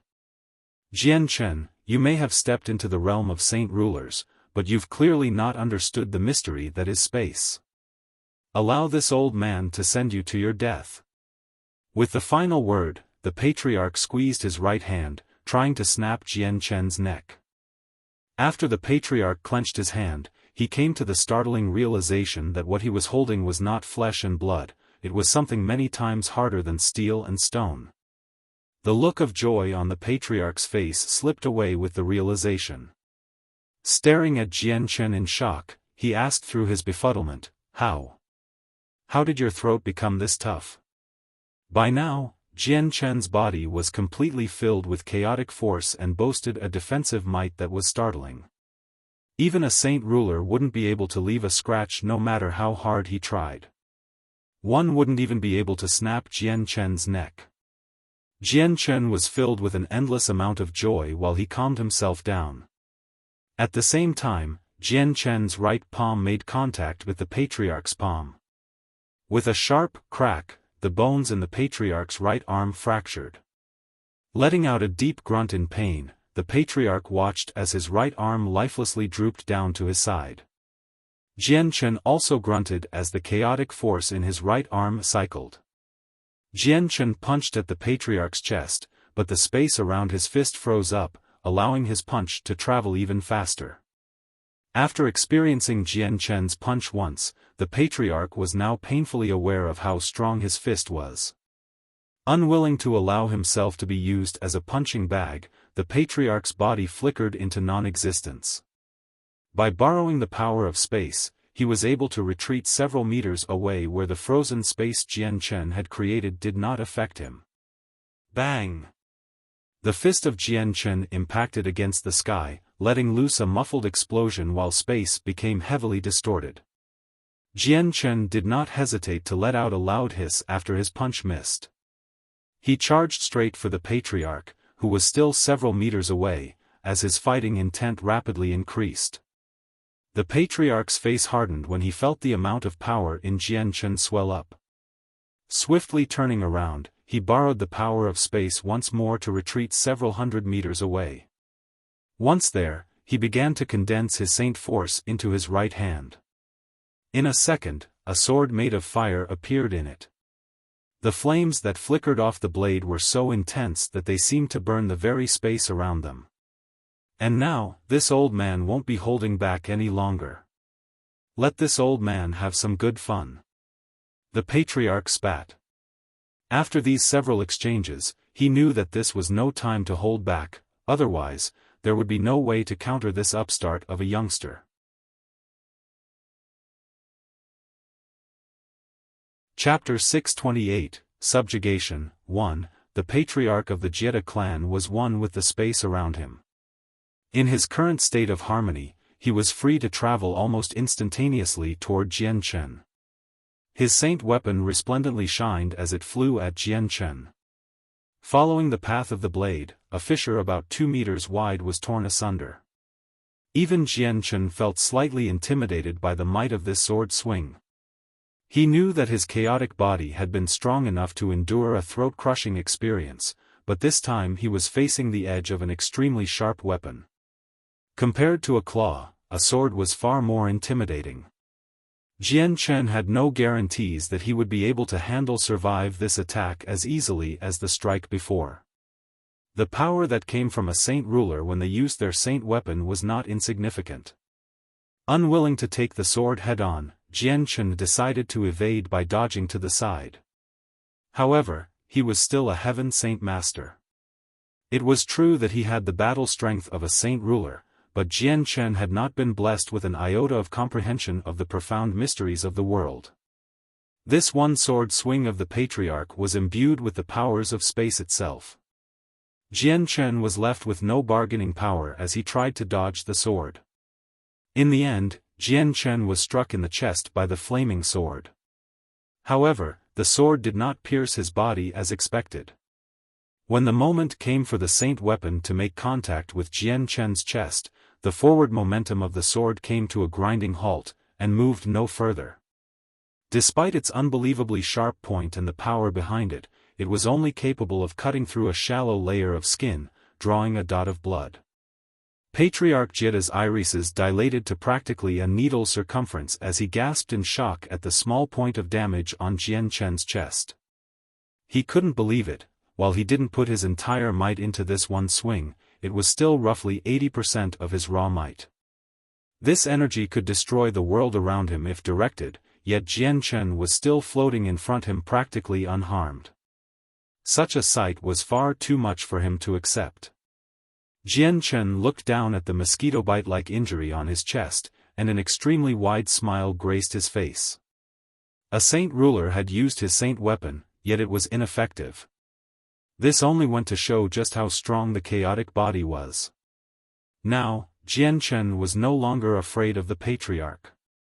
Master, Ziying and Qingxua haven't yet recovered our strength, so the origin energy is not yet comparable to the chaotic force. During this battle, please use the chaotic force in your body instead. Your chaotic body and chaotic force are only at a rudimentary level, a level so rudimentary that it cannot even be considered as the chaotic body or chaotic force, but it should pose no threat when fighting a saint ruler of this world. Ziying spoke in Jian Chen's mind. Jian Chen immediately gave up the notion of using the origin energy of the sword spirits to fight. The chaotic force within his body began to surge and bubble like the water in a river. A moment later, it had covered his entire body before Jian Chen rushed to fight the patriarch. He wasn't skilled in close combat fighting, but there wasn't a suitable weapon available that he could use. He couldn't even use the origin energy. The circumstances were pushing him to use his fists. The patriarch easily dodged Jian Chen's fist and moved behind him. He brandished his saint weapon and swung it with all his might to strike Jian Chen down. Like lightning, the saint weapon arched into Jian Chen's back, but the attack only served to cut away his robes, revealing his unblemished skin. Shortly afterward, a small white line appeared where the blade had cut him. Blood could be seen dripping from the white line. With his white skin as contrast, the blood was very eye-catching. The patriarch could only stare in mute shock at the wound on Jian Chen's back as his skin regenerated back to its original state as if it had been completely unharmed in the first place. The patriarch had used his entire strength to cut down Jian Chen, but the end result was a slight paper-cut-like wound that instantaneously healed itself. Impossible. The patriarch stuttered. He was completely dumbfounded by this result where only an insignificant wound had been inflicted. The tiger cub hiding on Jian Chen's shoulder had been affected by the tremendous aura of the Saint Ruler, causing it to let out a small, frantic cry. It clung to Jian Chen's neck with both its paws. The cub seemed like it was about to collapse. Feeling the slight burn that traveled up his spine, a malevolent glint appeared on Jian Chen's face.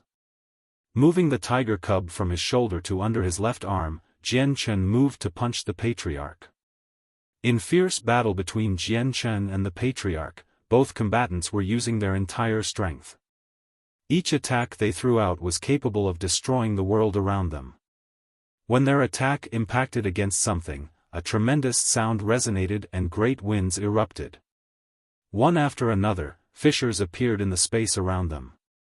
They sucked in the light of the world, revealing twilight in the holes. By now, the forest around them was a desolate place. The battle in the sky continued for a very long time without stop. Soon enough, the manor of the Jieda clan had been utterly wiped out and leveled with only remnants of the place to be seen scattered about.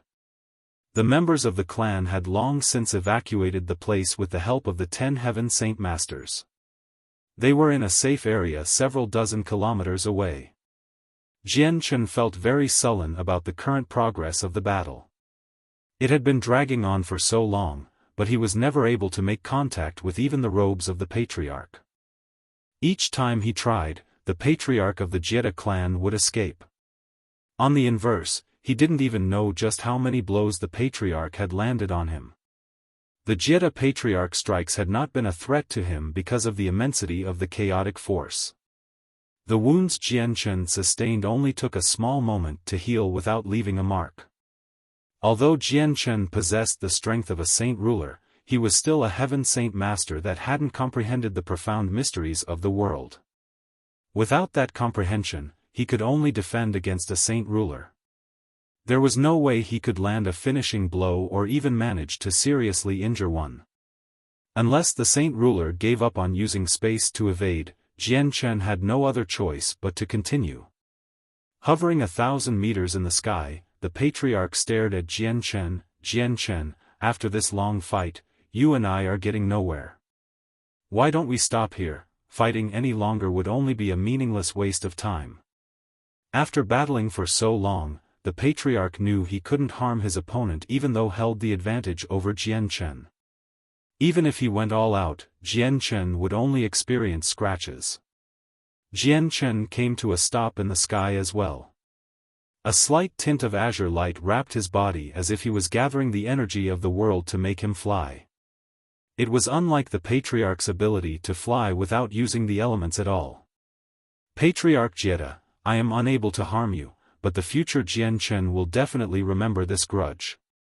He will visit once more and ensure that a disastrous payment will be taken from your clan.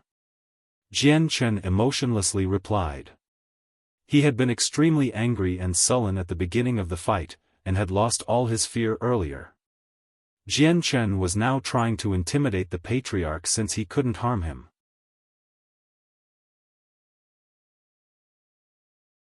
Chapter 629, Subjugation. 2. The patriarch had an ugly look on his face while he listened to Jian Chen. He knew that Jian Chen wasn't joking, and with the talent Jian Chen possessed, he would only skyrocket in strength from here on out. If the patriarch waited any longer, it would only be a matter of time before Jian Chen would become a threat that he couldn't handle. However, the patriarch had no way of dealing with Jian Chen even now.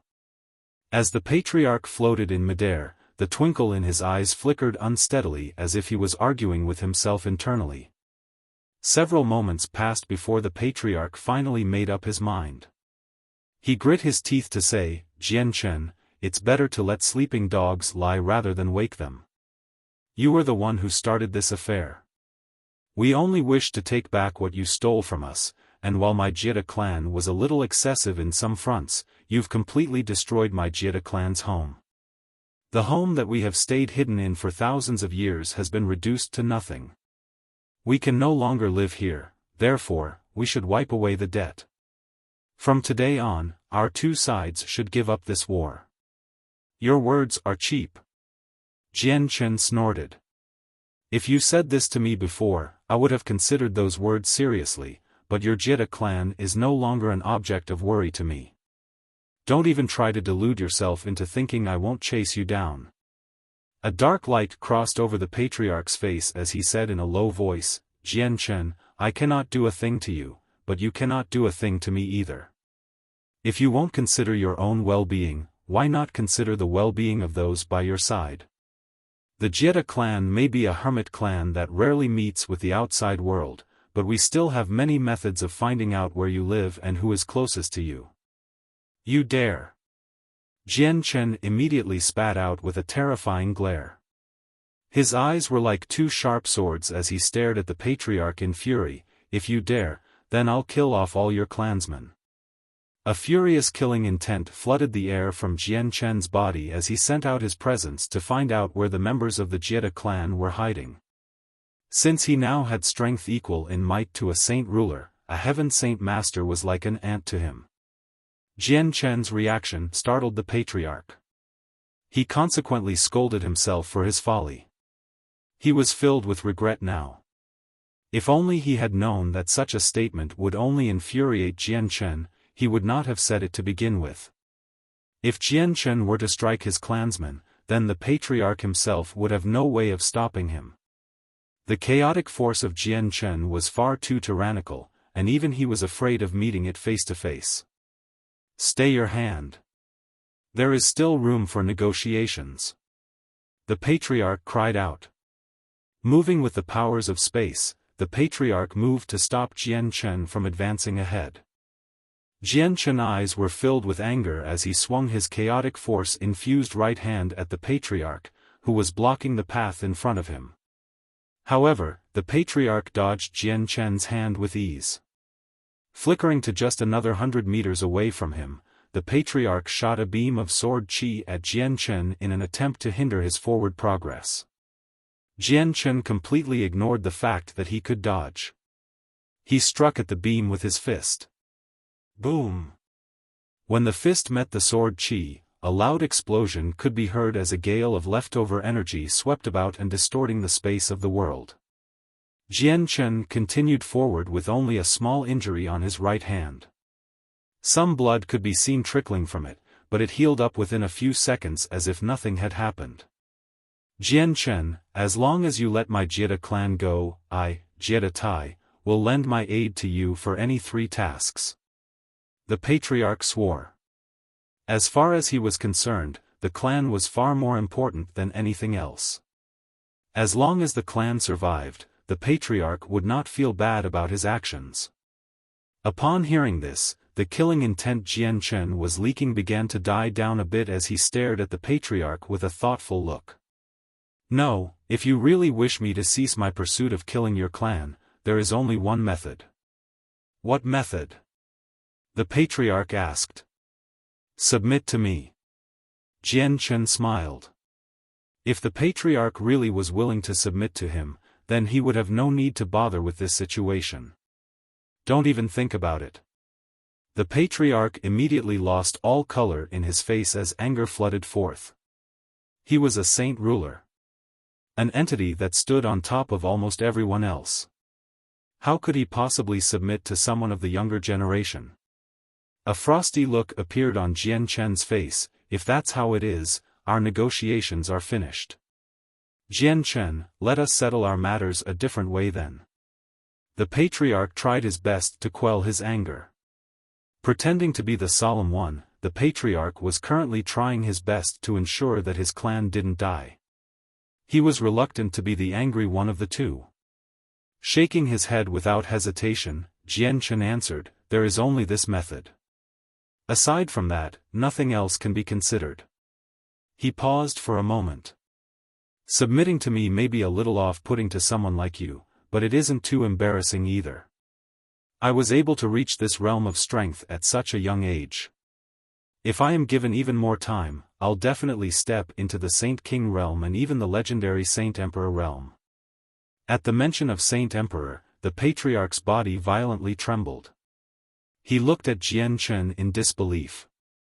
However, when he considered just how young Jian Chen was and how strong he was, the patriarch began to have second thoughts.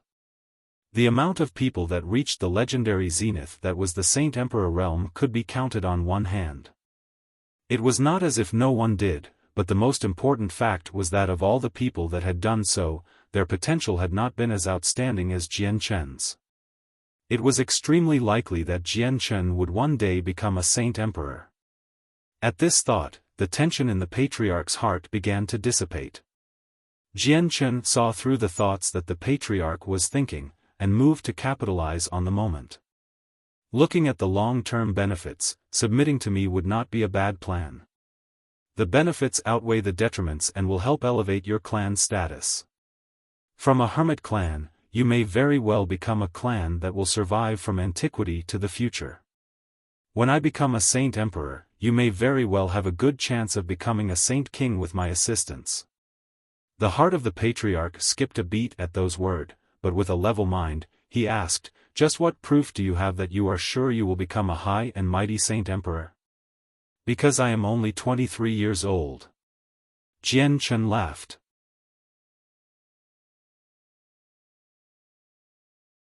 Chapter 630, The Transformation of Little Fatty, 1, What?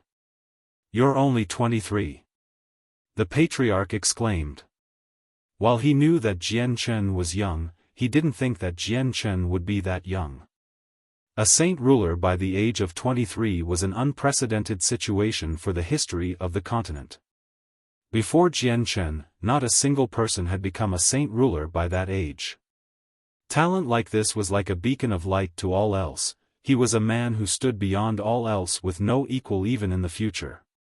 The patriarch's mind furiously raced as he tried to think. When he remembered how Jian Chen had been able to fight him and the deceased patriarch Shi without fear of receiving punishment, he immediately let out a startled cry, "Are you perhaps the reincarnation of the continent's strongest, Mo Tianyun?" As far as the patriarch knew, only Mo Tianyun, the strongest person throughout the history of the continent, possessed talent as terrifying as Jian Chen's. Even though concise history had only been formulated after his existence.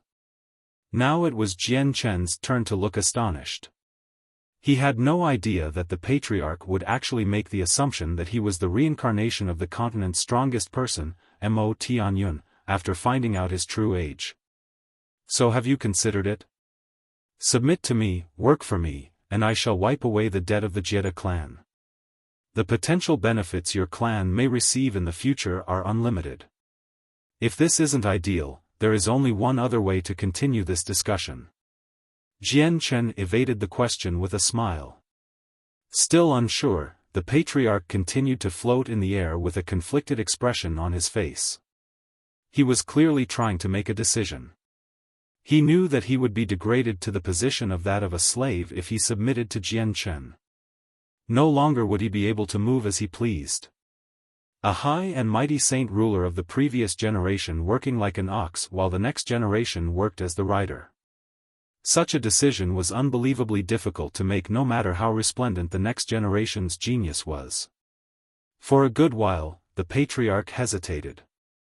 In the end, he decided he had no other choice but to compromise with Jian Chen for the sake of his clan's survival. It was with a grieved expression that he said, "Jian Chen, you win. My Jie clan will formally submit to you." Even as he spoke, the patriarch looked as if he had aged years and years in an instant, like his life was being sucked out of him. A victorious smile appeared on Jian Chen's face as he rejoiced within his heart. He knew that from today on, he would have a saint ruler at his beck and call. Not only was that plentiful source of strength, it also served as a deterrence.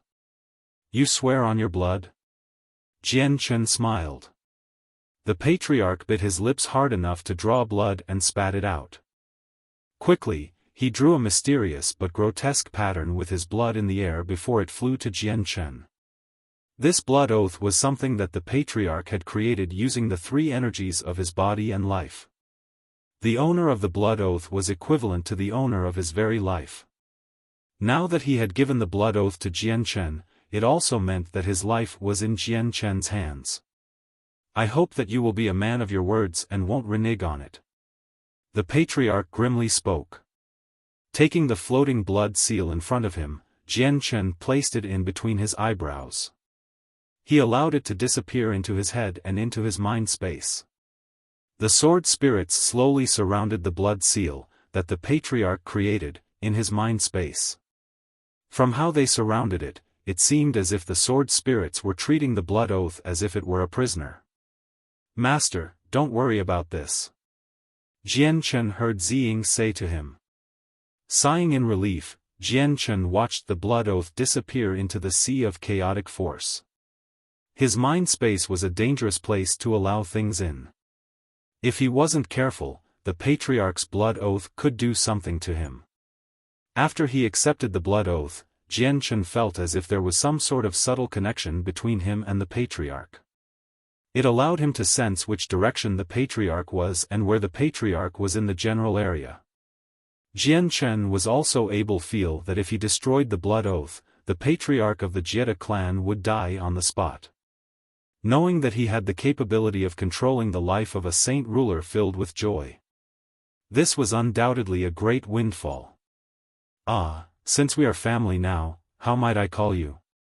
Jian Chen smiled at the patriarch. The earlier killing intent he had been releasing was nowhere to be seen. "Jie Tai," the patriarch emotionlessly stated. Unperturbed by the patriarch's attitude, Jian Chen continued to smile. "Then I'll be calling you that from now on. You may leave now to handle your clan. Meet me in Mercenary City half a month from now and we'll leave together." Jie Tai nodded his head without a word, but his heart was undoubtedly feeling very gloomy. Jian Chen gave Jie Tai several tasks to do. He then left the area after changing his clothes. 30 kilometers away he found the hiding Wang Yufeng, who was behind a giant stone. Jian Chen then flew away with him in tow.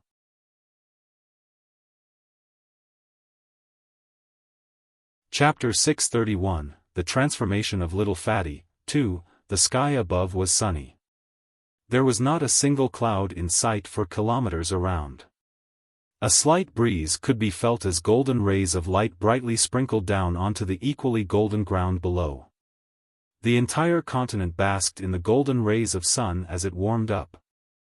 Jian Chen flew across the azure sky with Wang Yufeng at sound-breaking speeds. They were traveling fast enough that the scenery below was a blur. "Jian Chen, you really are amazing to kill even a saint ruler. I wasn't able to see the fight, but the sounds alone were enough to terrify me. The earth and the heavens themselves felt as if they were threatening to fall to pieces, and even the mountains had been utterly destroyed. I had almost thought that you were going to destroy the world." Wang Yufeng spoke passionately without pause. "A saint ruler is really strong after all. They're not someone any person can easily fight. Even if I came across a saint ruler, I'd be like a piece of paper to be blown away. A battle between saint rulers is something that is barely seen even once every 100 years. Laughing, Jian Chen replied, "You praise me too much.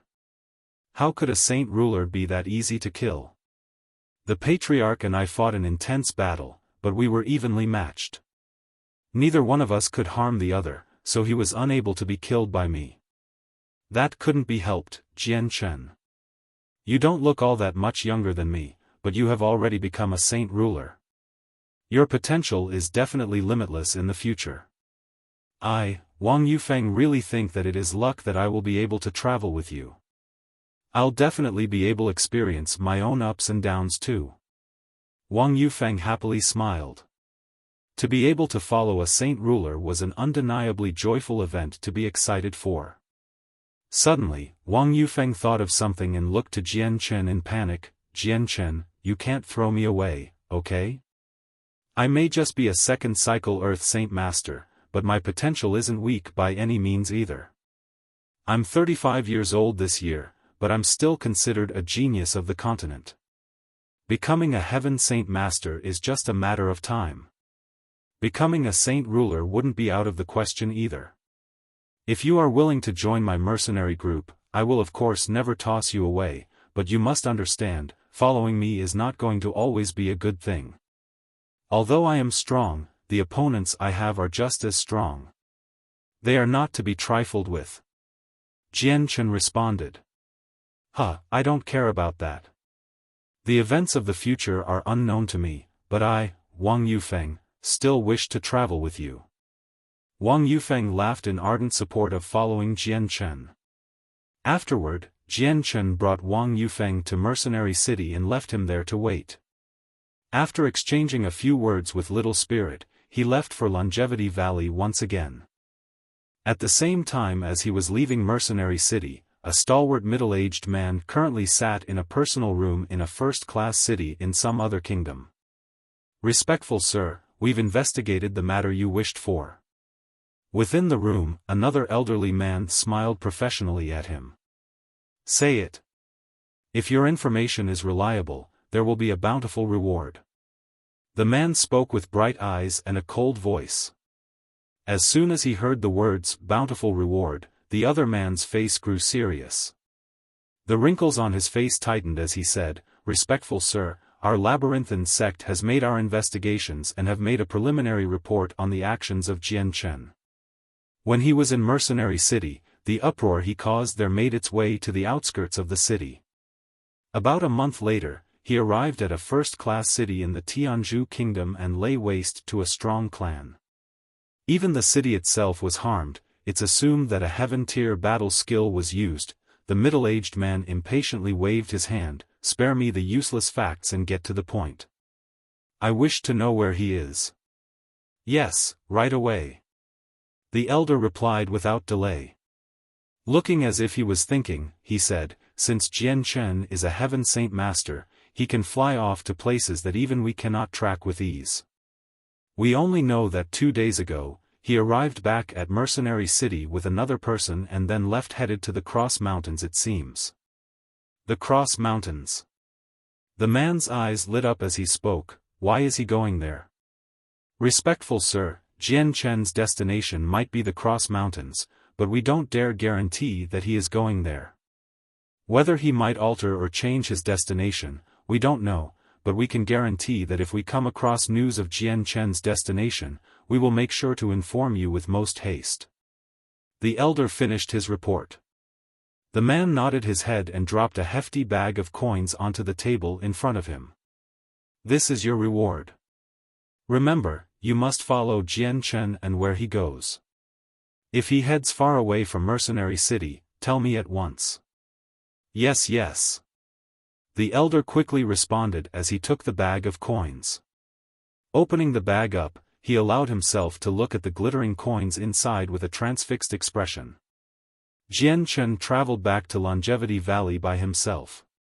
Now that he was done with most of his affairs, he could spend the rest of his time waiting in Longevity Valley for Little Fatty to return. He could also make use of this time to familiarize himself with the chaotic force he had recently gained. With Patriarch Shi dead, the Shi family wouldn't dare send any more Heaven Saint Masters after Jian Chen. He wouldn't even need fear them. Since he was a saint ruler in strength, his foresight had greatly expanded. No longer did he fear the entirety of the Shi family, but neither did he feel like going on a trip to destroy the family. He was instead more focused on the expansion and training of the flame mercenaries. After he returned to Longevity Valley, Jian Chen began to converse with the villagers once more. Then, he went with Uncle Xiaomi to rest for some time. That night, Jian Chen ate dinner with Xiaomi and his wife before shutting himself in his own room. From there, Jian Chen sat as still as a stone statue on and began to converse with the sword spirits to learn more about the chaotic force. Master, you are truly using the chaotic force now. Its power and might are much stronger than before. When Master uses the chaotic force, Master cannot use it to attack at random. Not only does this waste the chaotic force, it weakens the power. Ziying explained to him. Does that mean I must use my fists when I fight in the future? Jian Chen asked with some vexation. Yes, Master. The chaotic force is quite tyrannical. The average weapon wouldn't be able to withstand the chaotic force if it ran through it. Without the azulate swords being forged, you must fight your enemies with your bare hands. Ziying answered. Master, you shouldn't be so worried. You just have to get enough materials to forge the azulate swords. Yin and Yang were born from chaos, and Ziying and Qingsuo were evolved from this Yin and Yang. Ziying and Qingsuo are extremely strong. As long as Master succeeds in forging the azulate swords, the swords will become extremely strong when combined with the chaotic force. From that moment on, no one in the world will be able to stop Master. Qingsuo added.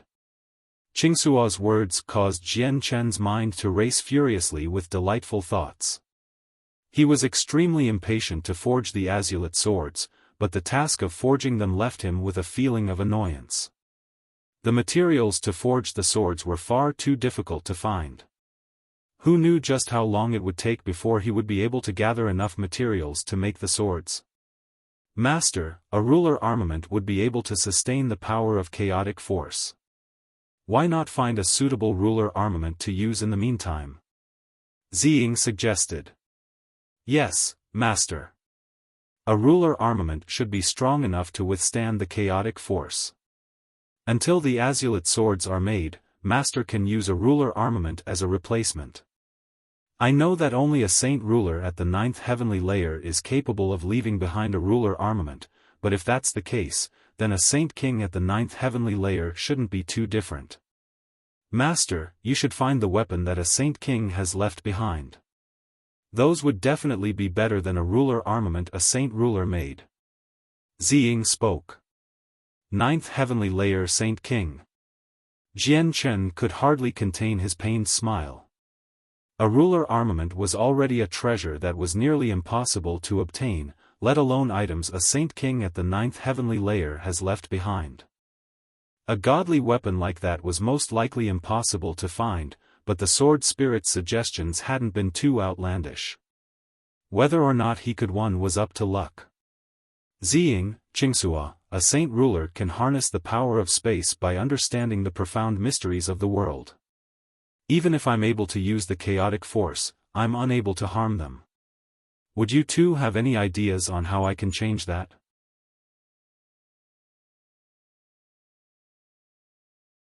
Chapter 632, The Transformation of Little Fatty. 3. Master, the chaotic force can destroy the world if there's enough.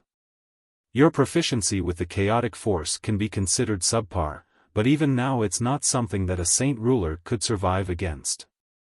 Unless Master gets to a higher level of proficiency with the chaotic force or perhaps forges the azulate swords, dealing with a saint ruler that can use the powers of space will be impossible. Ziying spoke. Jian Chen's eyebrows furrowed together. In other words, I have no ways of dealing with a saint ruler that can use the power of space. That may not be the case. Master, you've forgotten that movement skill you have, the illusionary flash. That movement skill embodies the laws of space. If Master were to comprehend it, then you will be able to understand the laws of space to some degree. Once that happens, even a saint ruler can be dealt with. Qingxua explained. Wouldn't that mean to say that I'll break through to become a saint ruler? Jian Chen suggested. Although he was a saint ruler in strength, he was not one in status or actual power.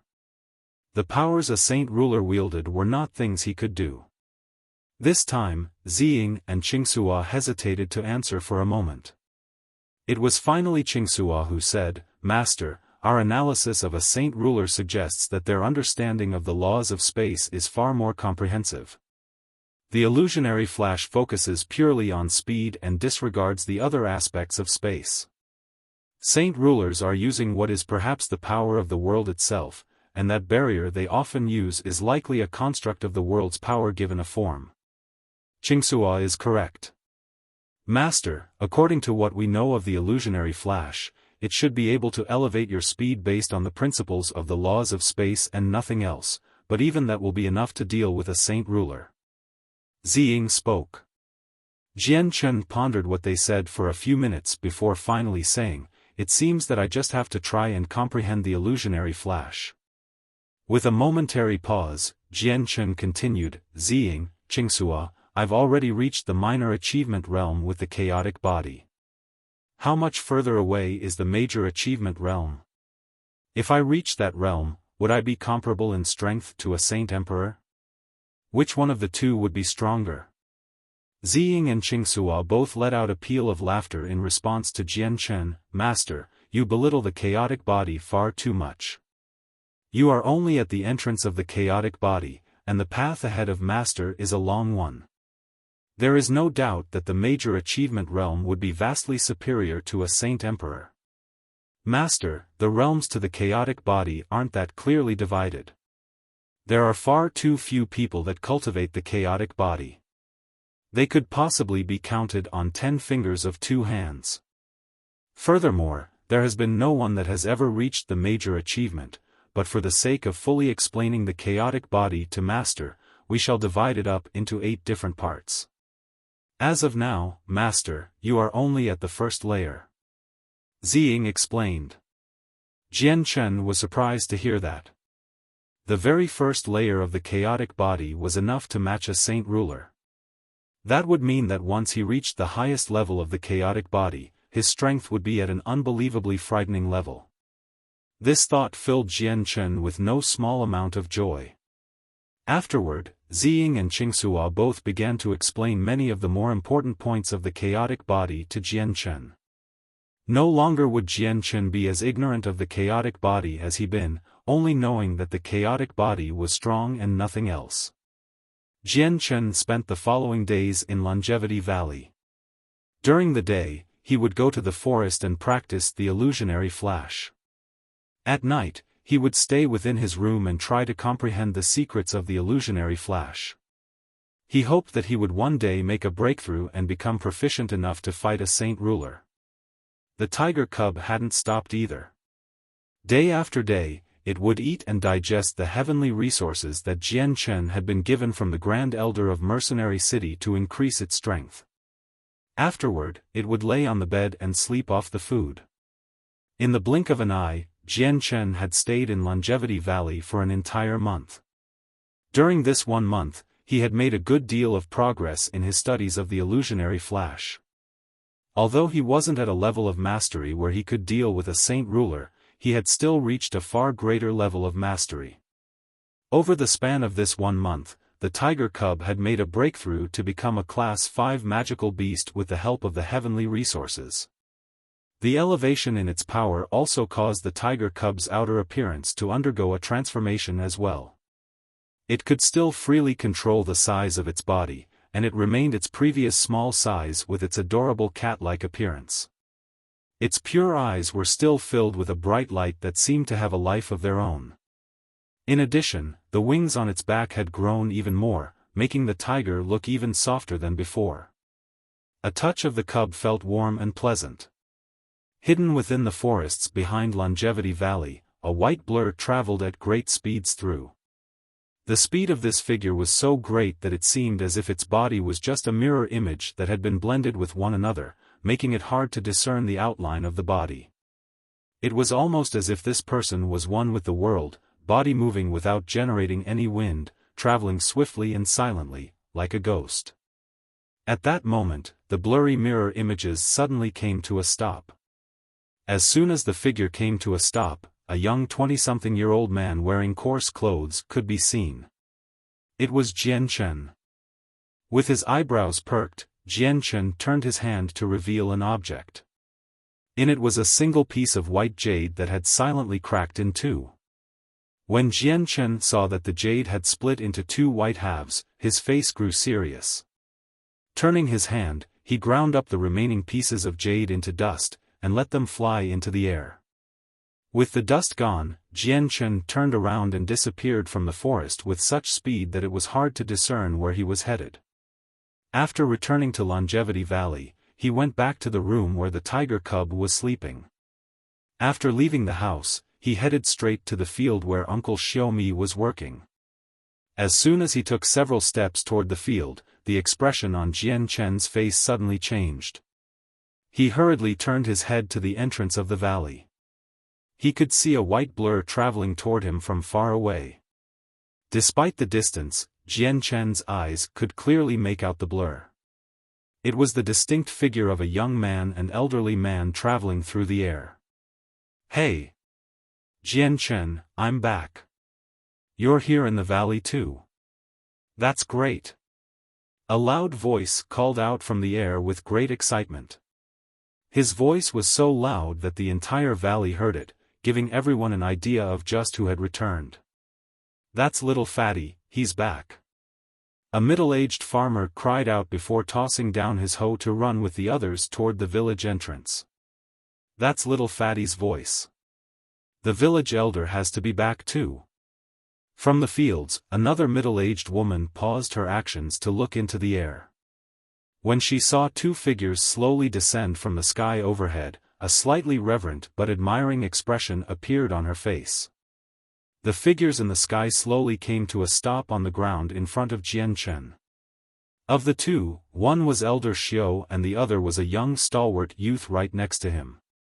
The youth was filled with a boastful aura, but Jian Chen could barely make out the hint of a bloody scent on him. This was the appearance of a young man who had experienced a path of massacre, a trial by fire, and a near-death experience. Staring at the young man in confusion, Jian Chen could hardly believe his eyes. The young person in front of him was really the little Fatty he knew from before. The difference between him now and before was simply far too astonishing. It was practically impossible to recognize it was the same person.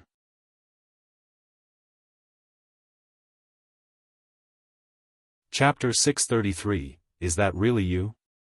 You're really little Fatty. Stunned at the sight of the person in front of him, Jian Chen couldn't believe his eyes that this well-built person was the very same person he knew before.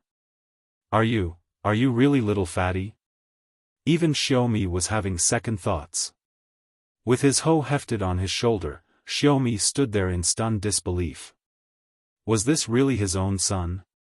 The little Fatty of today was drastically different to the little Fatty of before. Not only was his aura different, even his appearance and build had changed. Not a bit of fatty meat could be seen on him. He was extremely skinny compared to before. He wasn't as straightforward looking anymore, he had gained a feeling of being a highly capable person. "Father, how did you change little Fatty so much?" Xiaomi smiled to Elder Xiao. "Little Fatty, you've become so skinny. You must have suffered terribly outside." Little Fatty's mother wailed in despair before rushing out from the house to meet him. "Wow! Little Fatty, you've changed so much I barely recognized you. Are you really little Fatty? You seem more like a stranger." The people from the village who were barely older or younger than little Fatty muttered to each other in disbelief. Not a single one of them could believe their eyes at his transformation. Little Fatty scratched his head with slight embarrassment when he saw just how shocked everyone was. With a chuckle, he said, "Even I don't know what happened, but I've changed a lot over the past few months. Please don't worry everyone, I'm still the same little fatty from before. Looking to Jian Chen, he apologetically said, Jian Chen, I'm really sorry. A year ago, Grandpa took me to train so we had to delay our meeting.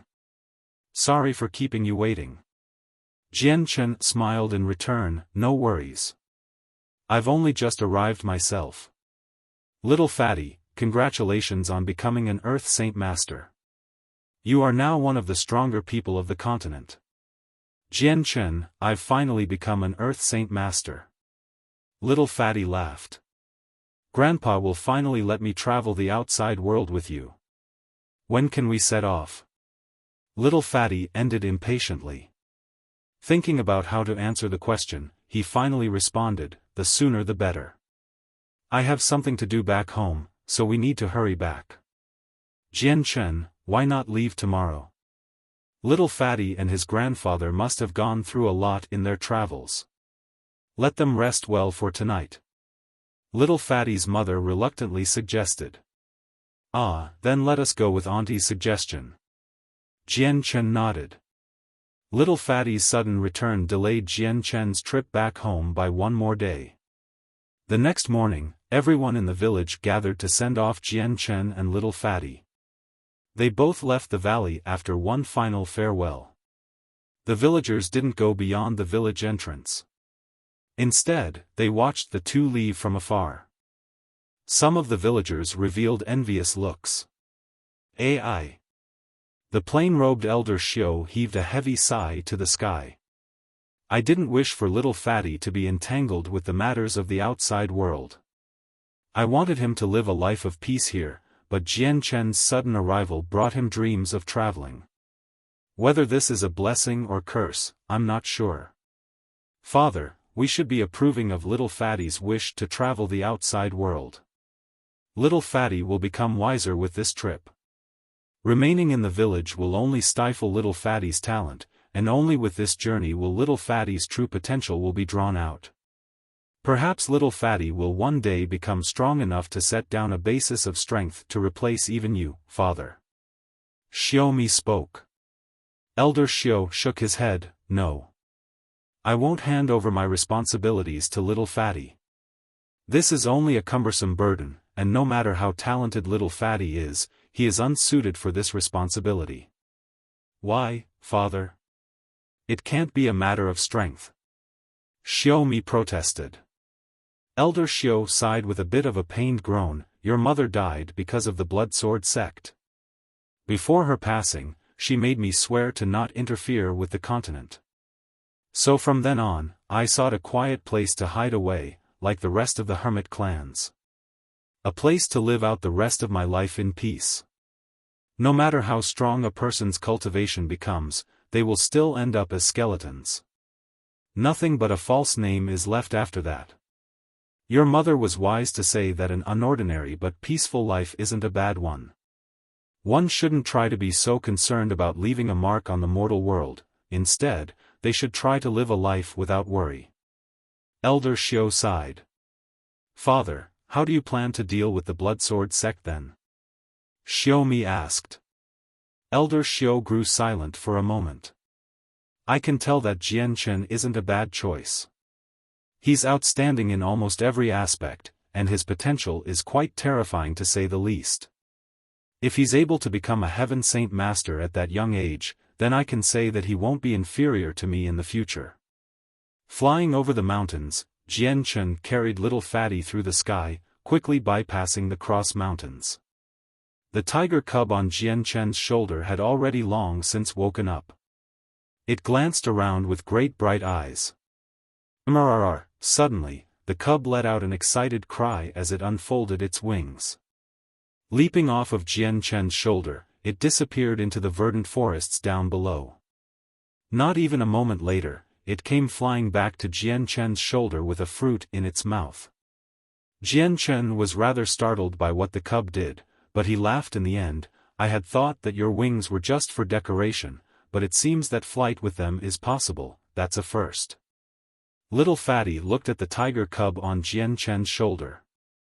Jian Chen, I can tell that this cub is very strong. Is it a Class 5 magical beast already? Correct. It became a Class 5 magical beast cub several days ago. Little fatty, I recall that you've never seen a high-class magical beast before. How were you able to tell the cub's strength? Jian Chen asked curiously. Little fatty laughed. At one point Grandpa took me to some strange place where I had to kill all sorts of magical beasts time after time. I'm familiar with a Class 5 magical beast now, so it's only natural that I know how strong it is. At that moment, Jian Chen's face grew grim and his body came to a sudden halt in the middle of the air. His face also darkened for some strange reason. The reason for this strange occurrence was because his blood had suddenly started to bubble as if it was boiling water. This abnormality quickly spread throughout his body, causing his body temperature to increase. Jian Chen, what's wrong? Little fatty was at a loss of words. He had no idea why Jian Chen was acting this way. Jian Chen did not respond since even he didn't know what was going on with his body. It was the first time he had experienced such a sensation. Could there be a problem with the chaotic body? Jian Chen thought, but even as he finished that thought, the two sword spirits immediately answered him. Master, the blood within your body has the anti-venom factor from the golden-striped silver snake. This is a reaction caused by that anti-venom. Since the golden-striped silver snake is a rare being, the two sides definitely have an attraction to one another. There has to be one of those snakes nearby. Presumably a strong one, Class 7 magical beast at a guess. Ziying spoke. A change overcame Jian Chen's face, but he did not say a second word about it as he immediately left the area. A golden-striped silver snake was extremely strong. It was also hard to come by. He had little fatty with him, so Jian Chen didn't wish for some sort of conflict to happen. Quickly leaving the Cross Mountains, Jian Chen headed straight for Mercenary City without pause. After 2 days, they finally arrived. As soon as he entered the city, Jian Chen headed straight to the inn where Wang Yufeng and Patriarch Jie were residing. Exchanging several words with Wang Yufeng, he introduced everyone to one another. However, he did not divulge Jie Tai's identity and gave a careless introduction when it was his turn. After the introductions were made, Wang Yufeng and Little Fatty became quick friends. Soon enough, they were laughing and chatting with one another as if they had always been friends. Jian Chen took Jie Tai to another room to talk. After giving several heavenly resources to the tiger cub to let it fall asleep, he said to Jie Tai, "Come with me to the Cross Mountains." What? The Cross Mountains? Jie Tai cried out loud with great fear. Refusing Jian Chen, he said, "Out of the question. That is a forbidden zone to even the strongest of the continent. One couldn't go there unless one was a Saint King." Knowing that Jie Tai was afraid, Jian Chen explained, "Rest assured, we won't be going deep inside, it'll only be the outside perimeter. I know the dangers of the mountains, so we won't be going to our deaths." Knowing that they wouldn't be going to the depths of the mountains, Jie Tai sighed in relief. "As long as we don't go too deep in and don't cause too much trouble, that's fine. But what in the world are you going there for? There's no time to waste. Come with me for now. You'll understand when we get there." Jian Chen placed the sleeping cub on the bed and turned around to leave the room with Jie Tai right behind him. After leaving the room, Jian Chen mentioned to Wang Yufeng and Little Fatty that he and Jie Tai would be leaving Mercenary City. After that, they rushed to the Cross Mountains.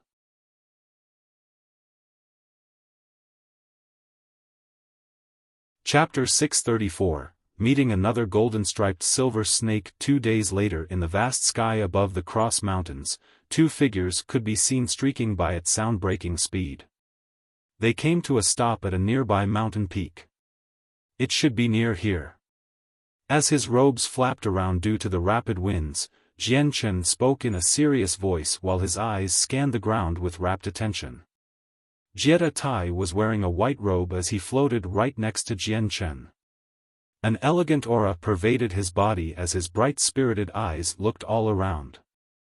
Jian Chen, what are you planning on doing here, killing a strong magical beast? There's a rather strong golden-striped silver snake nearby, I wish to see if we can make it submit. Jian Chen softly replied.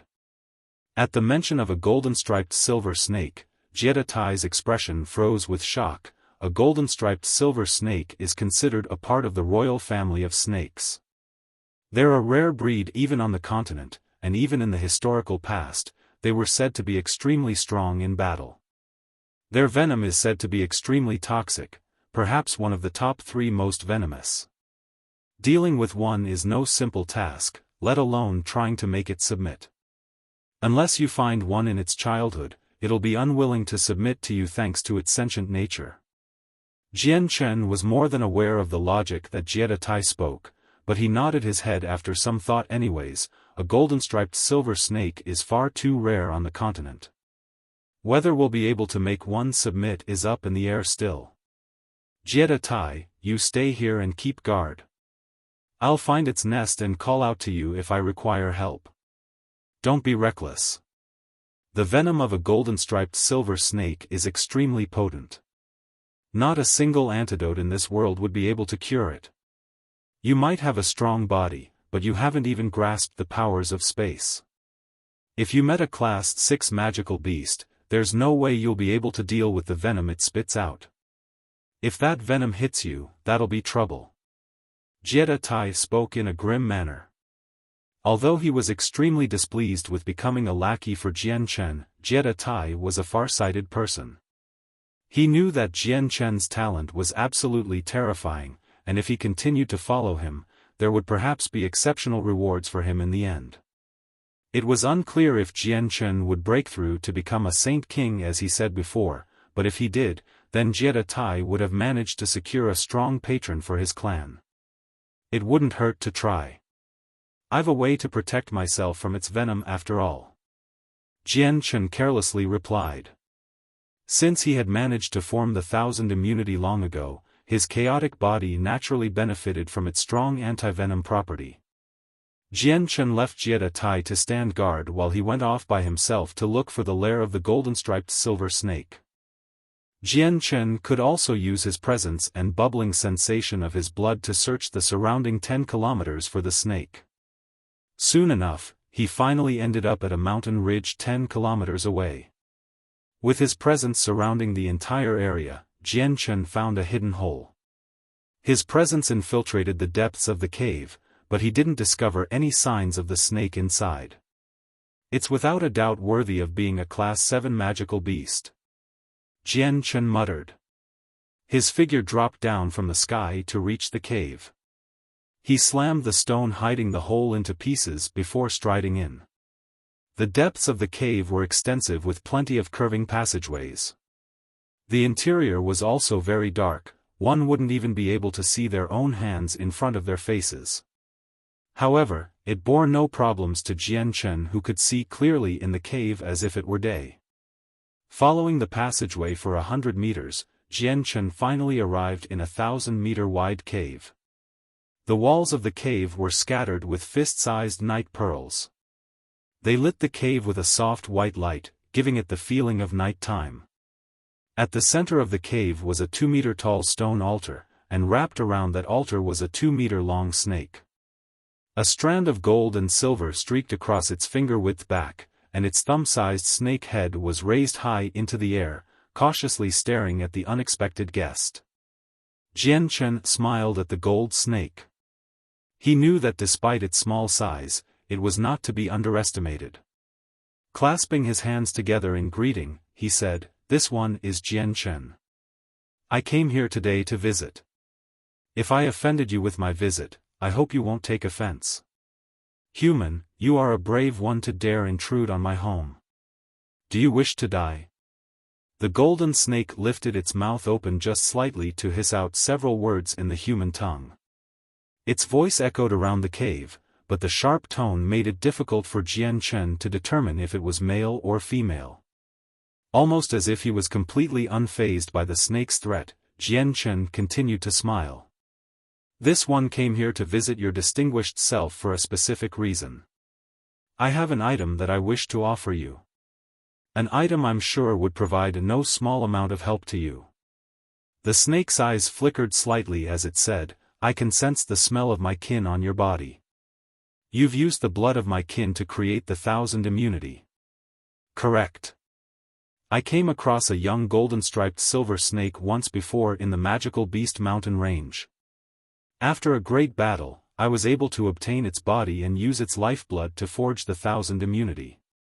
Its body has been left in my possession ever since, left in perfect condition and without use. Jian Chen took out the clean carcass of the snake from his space ring.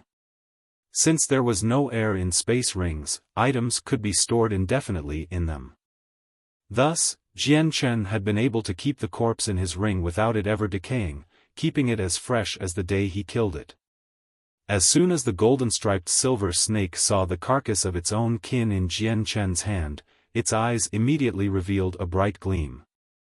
There was a flash of gold as its body sprung toward Jian Chen's. It snapped its jaws to try and take away the carcass. Smiling, Jian Chen used the illusionary flash to travel several meters away to dodge the surprise attack of the snake. With a shake of his hand, the carcass of the dead snake was returned to his space ring. Hiss! The snake's tongue flicked from its mouth as its entire body disappeared once more in a flash of gold. It shot toward Jian Chen again. Its mouth opened wide to show off its sharp teeth as if to tear away Jian Chen's throat. Allowing the chaotic force to cover his body with a single thought, Jian Chen made use of the defensive might of the chaotic body to form a fist with his hand. He then punched the snake head-on.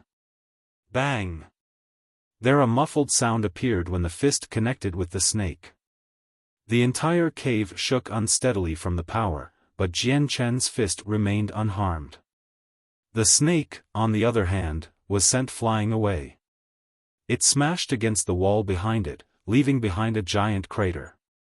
After this single exchange, the golden-striped silver snake realized that Jian Chen would not be as easy to deal with as it initially thought. Floating into the air without a problem, the snake glared at Jian Chen with venomous eyes. You might not be weak, but you are still no match for me. Hand over the body of my kin to me, or face death. Jian Chen tried to shake the numb feeling in his right arm. He was slightly shocked at the defensive might the snake boasted. This one came here specifically to visit your distinguished self with a gift, but there's no such thing as a free meal. I cannot give the item to you so freely. Then what is it that you wish to take from me? The snake questioned. I want you to follow me for 10 years. I'll give you the item after that period of time. Jian Chen answered. A malevolent glare entered the snake's eyes as killing intent began to leak from its body. With a furious laugh, it hissed, Human, you are far too naive. Do you really think the high and mighty newbies would follow you for 10 years? Even a saint king has no right to ask, let alone you. Jian Chen laughed in return. I presume you know, far more than I do, that the carcass of your own kin is extremely important to you. A golden-striped silver snake is a beast of antiquity. Even its body is filled with strange oddities. What separates one from any other regular magical beast is that it can devour its own kin to evolve. Not only does your strength increase, even your fighting strength is elevated. It's unfortunate that golden-striped silver snakes are extremely rare on the continent. Meeting one is already hard enough. I'd say this puts an end to your hopes of devouring another one of your kin to increase your strength. So, the carcass that I hold should be an unbelievable chance for you. Although it was a Class 3 magical beast when I killed it, it should still be a benefit to you. I will give it to you in exchange for 10 years of your time. You have nothing to lose and everything to gain. Human, you speak correctly. Devouring my own kin allows us to grow due to the hidden essence that only we golden-striped silver snakes can process. As long as that is absorbed, this origin essence grants us a great boon. To absorb enough of that origin essence is to allow us to evolve into a divine beast from legends. What you might not know, human, is that I can easily take the skin from your dead corpse once I kill you." As it finished speaking, the snake's body began to go through a series of permutations in the air. In a flash, it became a young man with a rather skinny build. He wore a golden robe, and possessed golden irises. His hair was also long and golden, giving him the look of an handsome male. From his appearance, the male looked no older than Jian Chen. "Do you really think you can kill me?" Jian Chen replied as he stood his ground.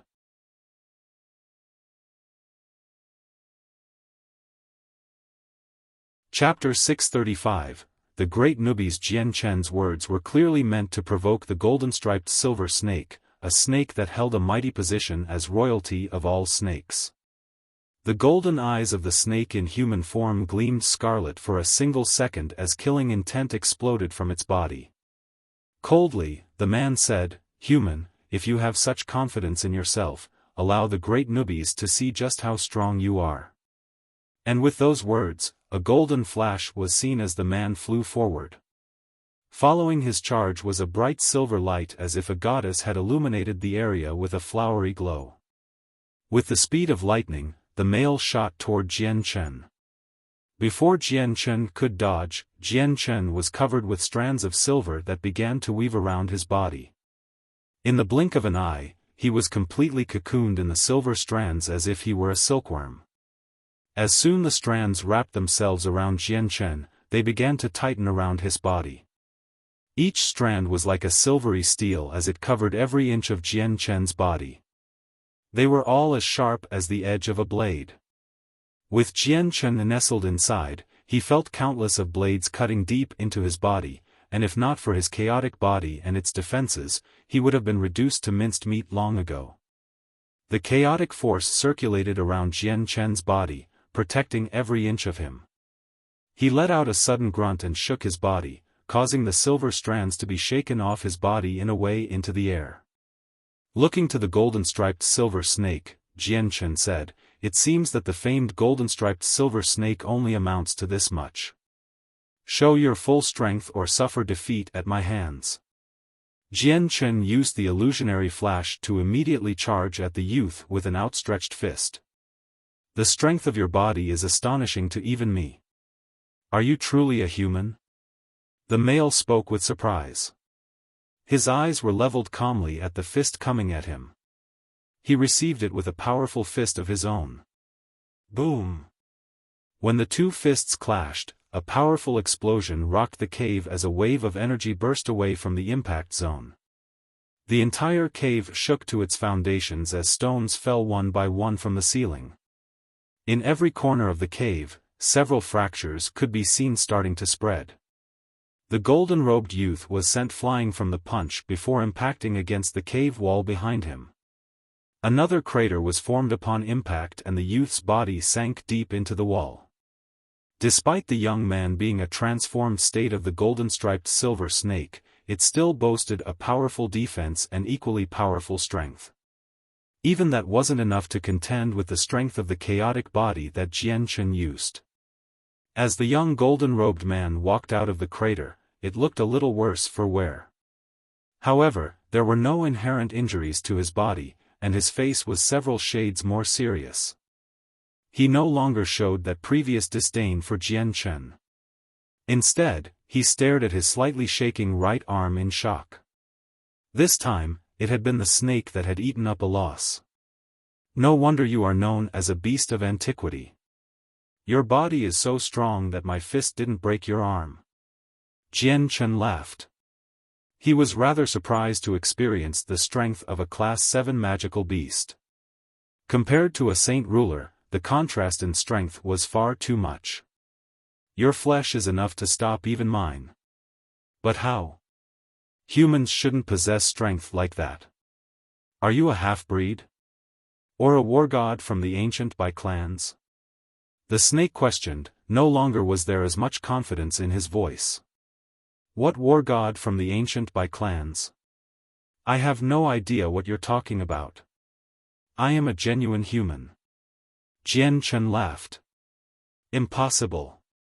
How could a human possess a body like that?" It's stronger than even the flesh of a magical beast.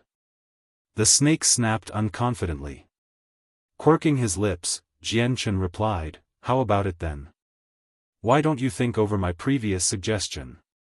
Follow me for 10 years and I'll give you the carcass of your kin. That's the only way you'll be getting it since you have no way of killing me." The snake's face grew darker and darker the more it listened to Jianchen. Wishing for the great newbies to follow you for 10 years is no easy task. The battle has only started. Even if your body is strong, I still have plenty ways of harming or disposing of you. Is that right? Then please allow this one to experience your guidance. Jianchen laughed. Using the illusionary flash to get close to the snake, Jianchen brought forth a tremendous amount of chaotic force into his fist and slammed it onto the male's chest. Following the wake of his fist was a series of ripples in space itself, showing just how strong the punch was. After experiencing a loss the last exchange, the snake knew just how troublesome Jianchen's fist was. He no longer wished to take it head-on. Using the powers of space to travel behind Jianchen, a flash of golden scales could be seen covering the male's right fist. Forming a claw with it, the snake flashed forward to grab Jianchen's back. PFT. As soon as the sharp claws of the male's hand made contact with Jianchen's chaotic body, they were stopped. The tips were unable to penetrate Jianchen's skin. It was almost like there was some sort of energy blocking them, causing the male to be unable to move any further. A brilliant gleam entered Jianchen's eyes as he swallowed another burst of chaotic force from his dantian. A burst of energy flew forth from his body as wildly as a rampaging horse. He moved his hand to slam the 5 fingertips of the male whose claw was touching him. The male trembled briefly before he took back his claw hand with lightning-quick speed. There was a slight aching pain from his fingertips, causing the male to feel alarmed. He knew that this feeling meant his finger bones had been broken. What power is this? How is he so strong? Perhaps he really is a war god from the ancient Bai clans? Aside from the war gods, no other human could possibly have such strength or power. The snake thought to himself, completely befuddled. Unwilling to give the golden-robed male any more time to think, Jianchen flew forward. His fist moved through the air to deliver yet another stunning strike. However, the male used the powers of space to escape 10 meters away, gain some room, but his actions had been predicted by Jianchen.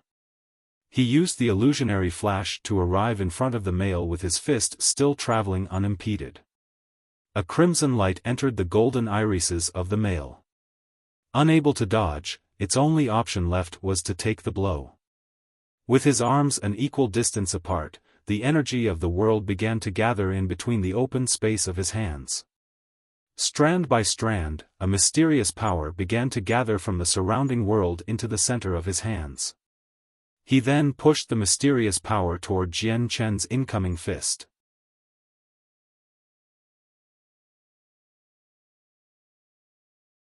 Chapter 636, The Penultimate Compromise. The golden-robed youngster's worldly energy-filled fist clashed with Jianchen's chaotic force-filled fist, but not a sound could be heard. Instead, a tremendous wave of energy splashed out and ravaged the area. The cave itself collapsed, reduced to rubble. With the cave falling apart, pieces of the mountain came crashing down from the ceiling.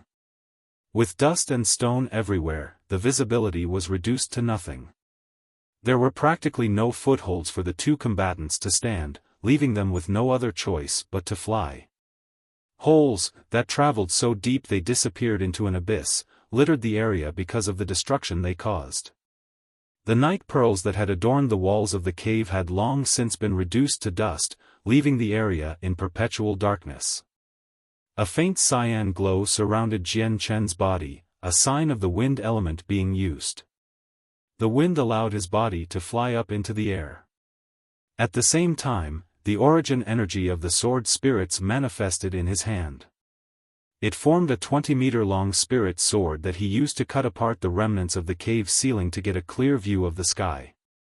Similarly, there was golden glow around the other male. Turning back into a 2-meter-long golden snake, it flashed into the air in a golden blur, and broke straight through the cave ceiling to reach the open sky above. After freeing himself, he turned back into his human form. In just a few seconds, Jian Chen and the golden-robed male had gone from a fight in the cave to a fight in the sky outside. Far below them, the previously giant mountain sank down into itself. The forest was ravaged several dozen kilometers around the cave as if doomsday had struck. A white figure watched the spectacle in the sky from far away. This figure was Jie Tai, the patriarch of the Jie clan. Even his interest was piqued by what was happening. That golden-robed youth has the aura of a magical beast to him. Perhaps it's a Class 7 magical beast that can take human form? If it's a Class 7 magical beast, could it possibly be the golden-striped silver snake? The patriarch wondered aloud to himself, full of curiosity. The golden-striped silver snake was an extremely rare beast on the continent, and the patriarch had only heard about them even though he had lived a long time. He had never seen one in real life until today, and it was a Class 7 one too.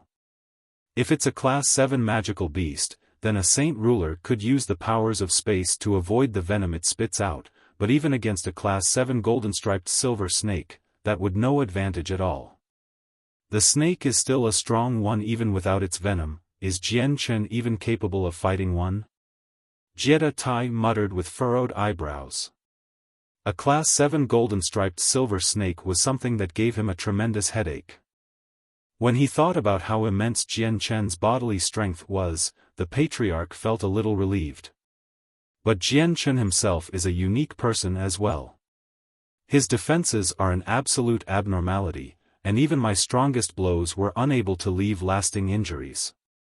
I can see that this golden-striped silver snake has reached the 6th heavenly layer. It will be hard for it to hurt Jian Chen, but still, stories of meeting a Class 7 golden-striped silver snake would be taken as the ravings of a madman. Countless of kilometers away, Jian Chen and the golden-robed man stood an equal 100 meters away from one another in the sky. Jian Chen had a very calm look on his face. The other male was staring at Jian Chen with a rather grim but concentrated look. This Jian Chen in front of him was a hard enemy to fight. Although the snake himself was a very strong creature with equally strong defenses, he found it very difficult to strike down this foe to take the carcass of his dead kin. What gave him the biggest headache was the fact that Jian Chen had managed to gain the 1000 immunity, making him immune to even his venom. A Class 7 magical beast was far stronger than a Class 3 magical beast, but the venom was still unable to harm Jian Chen. You should understand by now that you cannot kill me nor can you steal away what I own. The only way to earn it is by following me for 10 years. 10 years is nothing to a being like you. It's an infinitesimally small loss with extremely huge returns. Take your time to consider it. Jian Chen goaded. Growing silent, the golden-robed man stared ahead with bright eyes that gave no hints to what he was thinking. After waiting for some time, Jian Chen said, "I have very little time to waste around here. I'll give you a few more moments to think. If you're still unwilling, I'll be taking my leave with this item, taking away your only chance of earning this treasure. If I step back into the human world, you'll be hard-pressed to find me." The fists of the golden-robed man clenched as hints of scarlet entered his eyes. Just faintly, a strong urge to kill could be felt radiating from him. Sensing the killing intent of the snake, Jian Chen sneered, "I know that your true strength isn't just this, but you've experienced how strong my body is firsthand. You cannot kill me. You cannot wound me. If I wish to leave, you have no way of stopping me, and to reinforce the matter, I've another strong companion nearby. Human, I am a being of the magical beasts. Would my travels with you in the human world not cause you to fear the troubles that accompany me?" The male spat. Shaking his head, Jian Chen replied, "There are plenty of magical beasts living in the human world, many of them are strong. I know there is a treaty between the strongest of the human world with your magical beast clans, but this only applies to those of the Gilligan clan. You aren't of the Gilligan clan, so there would be no trouble for you to travel in the human world. You know quite a bit of information, but how did you come to know that I'm not of the Gilligan clan? The male asked. Smiling, Jian Chen replied, the strongest that humanity has to offer has prohibited Class 7 magical beasts of the Gilligan clan from stepping beyond the Cross Mountains. You're a Class 7 magical beast, yet you live so close to the exterior of the mountain range. Furthermore, you fought with me without worrying about humans coming after you. I could tell from that you're not of the Gilligan clan. To ignore these hints would mean I, Jian Chen, am an ignorant fellow. You speak correct. I am not of the Gilligan clan. At the mention of that clan, the golden-robed man had a look of disdain enter his eyes. The Gilligan clan is nothing more than a chess piece placed on the Tian-Yuan continent from the Divine Beast continent. How could I, the great newbies, be a chess piece for another? The male pridefully stuck out his chest. Jian Chen refrained from smiling when he heard how the snake referred to itself. The snake in front of him was clearly a prideful one. Similar to the aristocratic sons of nobility, but instead of being proud of being rich, the snake was prideful of its strength and its heritage as a beast of antiquity. We've already gone past the time limit. What is your decision? The snake grew silent. He was an inherently prideful being. He felt it beneath his station to work as an attendant to another, but he desperately coveted the dead corpse of his own kin. He knew that if he could absorb the origin essence, he would be able to grow much stronger, which made it difficult to give up on the idea. Very well, human. You win. I, the great newbies, will travel with you for 10 years. Once those 10 years are up, we will have nothing to do with one another. The male compromised. Since the carcass of his dead kin was far too important, he would not refuse the offer. Good, that's settled then. Jian Chen smiled happily. A Class 7 magical beast as a new entree to his ranks would tremendously increase the strength of the Flame Mercenaries. Even the sect of Dragon and Tiger would be completely intimidated by one. Let us make one thing clear first. In our 10 years together, I will not do any heartless tasks or anything that I am not willing to do. The male spoke. Jian Chen nodded his head after thinking for a moment, no problem. I can promise you that, but in return, you will not stand by the sidelines if there is any trouble that comes our way. Deal. The snake felt that this deal was a good one. He agreed with Jian Chen as a result.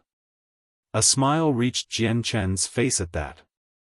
Although the snake would only follow him for 10 years, 10 years was far more than enough for him to finish what he needed to do.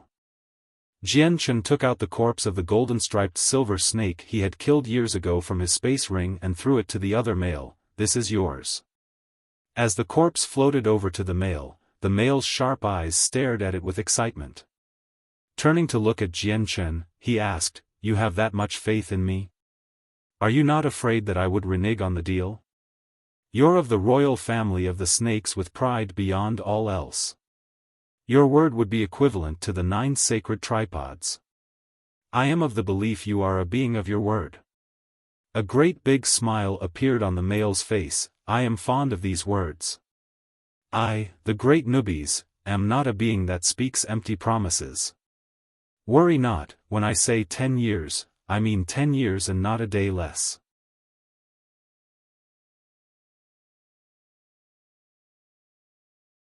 Chapter 637, Epiphany. Laughing, Jian Chen smiled. I'm Jian Chen. You can call me by that name from now on. Your name is Newbies, I take it. I'll be calling you that from now on as well. The completion of his mission made Jian Chen extremely happy. After exchanging several happy words with Newbies, the two enemies became a group that would later be fighting shoulder to shoulder in battle. Jian Chen and Newbies flew toward Jie Tai, who was waiting for them several kilometers away in the air. When Jian Chen saw the astounded look on the patriarch's face, he couldn't help but give a wry grin. From now on we are all part of a family. Allow me to introduce everyone then. This is the Class 7 golden-striped silver snake, Nubis. This is a saint ruler, Jieta Tai. The great Nubis. The male corrected Jian Chen in dissatisfaction. It is an honor to meet you, the great Nubis. Up against a golden-striped silver snake, Jieta Tai did not desire to be negligent of his manners. He made sure to cup his hands in respect. While he was calm on the outside, his mind was in disarray. In truth, he found it hard to believe that Jian Chen had managed to make a foe like the golden-striped silver snake submit to him, especially since a Class 7 magical beast was by no means easy to fight.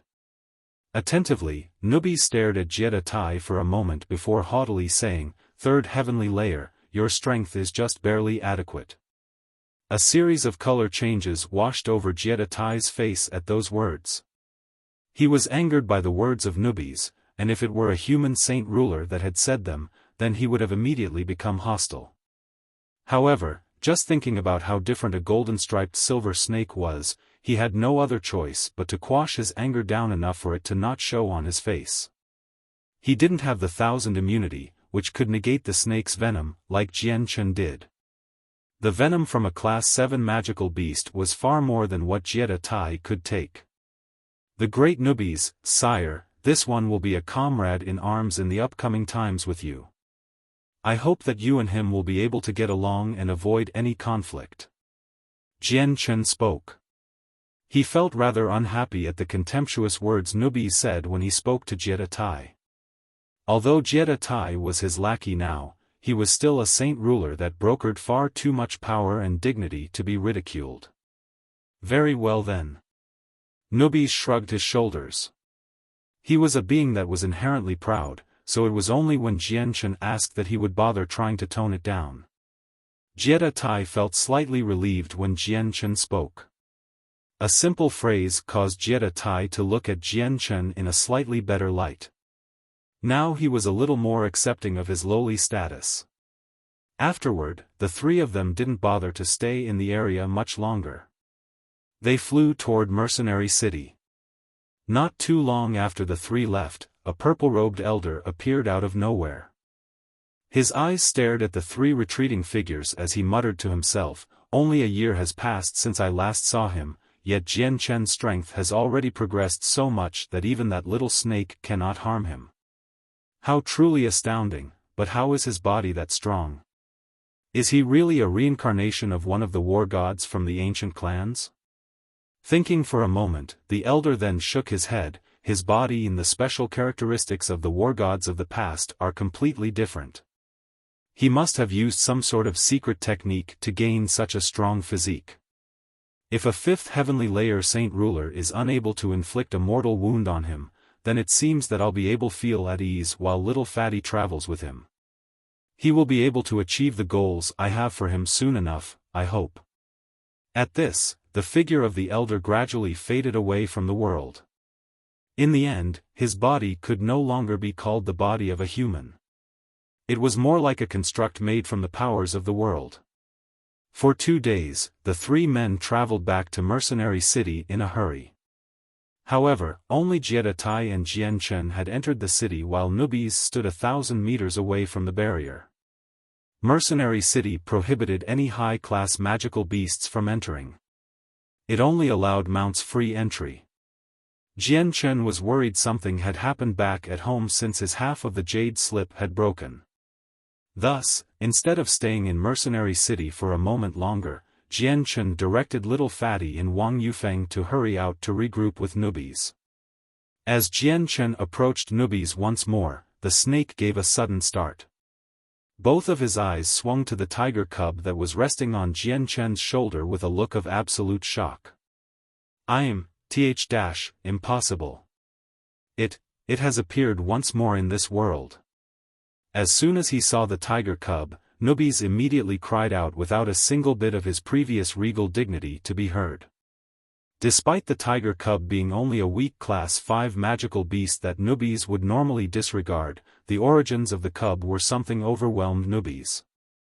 The power that ran through the bloodline of the tiger cub was far too massive. Nubis swore that not once in his life had he ever felt such a domineering pressure.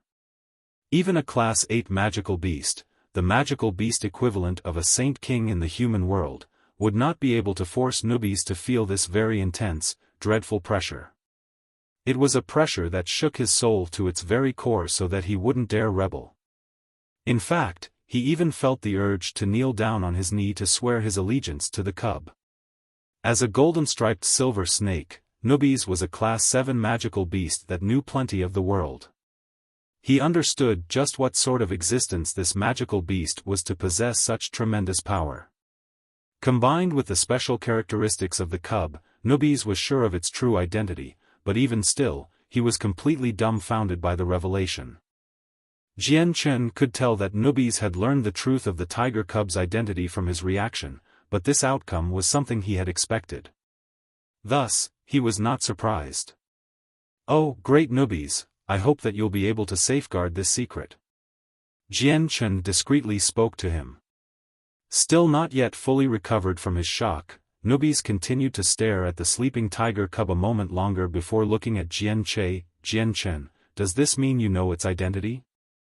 Jian Chen nodded his head, but the proximity of Jie Tai, who was carrying Wang Yufeng and Little Fatty, made Jian Chen pull Nubis away before he whispered, "Great Nubis, the winged tiger god is a divine beast of antiquity. It'll definitely become the true king of the magical beasts in the future, but since it is a cub, now would be the best time to foster friendly relations with it. This for you is a great opportunity. I believe you understand just how terrifying the winged tiger god is." Nubis' eyes filled with a bright light while he clenched his fists. He wasn't an ignoramus. Jian Chen's words left him to ponder to himself even more than before. He knew that this was a once-in-a-lifetime event that he couldn't possibly hope to miss. The strength of a winged tiger god was something that far surpassed any human he knew of. In the case that the winged tiger god matured fully, not a single force in this world would be able to stop it. "Worry not, I know what must be done." Nubis reassured Jian Chen. Letting out a sigh of relief, Jian Chen smiled, "Let's go then." Afterward, Jian Chen and the others traveled toward the Qinhuang kingdom. Nubis had been very quick to regain his regular calm, but every so often, as they traveled through the sky, his eyes could be seen lingering on the tiger cub with a hint of fear. Nubis' earlier loss of composure had been noticed by Jie Tai. He now kept his eyes on the tiger cub on Jian Chen's shoulder. He had noticed the cub earlier but had took it to be a small cub that Jian Chen was fostering. Thus, he didn't bother wasting any thoughts about it, but Nubis' reaction made him realize he was a bit too hasty when he made his evaluation.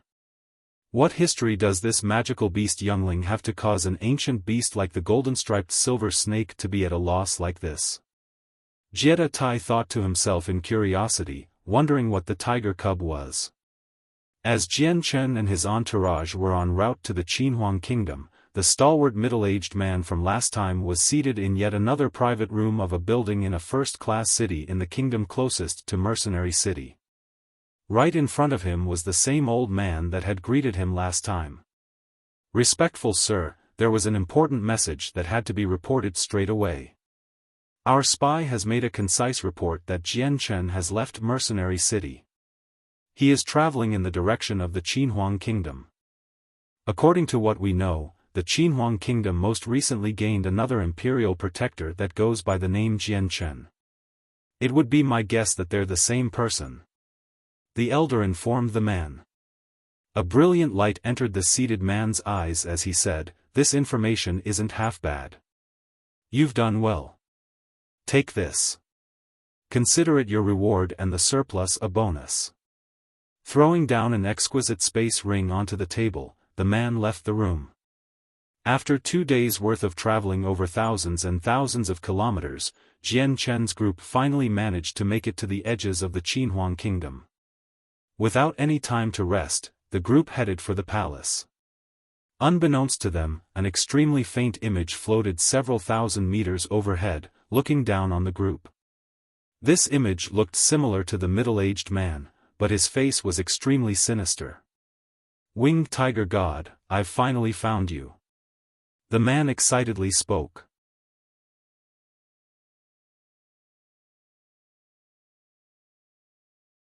Chapter 638, The Return. The middle-aged man's eyes lingered on the winged tiger cub on Jian Chen's chest. As big as the continent was, he had been able to learn of the winged tiger god by accident, causing him to feel extremely excited. Half a moment later, the middle-aged man tore his eyes away from the tiger cub to look at the gold-cloaked newbies. As soon as Newbie's figure registered in his eyes, the man let out a small start. That's Newbies. Why is an ancient beast like him following this group? For a moment, the man pondered to himself. With his strength, he has surely sensed the bloodline of the winged tiger god. He's made his choice to help the winged tiger god mature to adulthood, it seems. Pity. This choice will only lead him to the road of death. How unexpected to see a Class 7 golden-striped silver snake and a saint ruler following Jian Chen around. I could kill them, but that'd alert the saint rulers in the Qinhuang kingdom. With how close Mercenary City is, if one of their strongest found out that I've entered the human world, that'd spell the end for me. I'll have to retreat for now.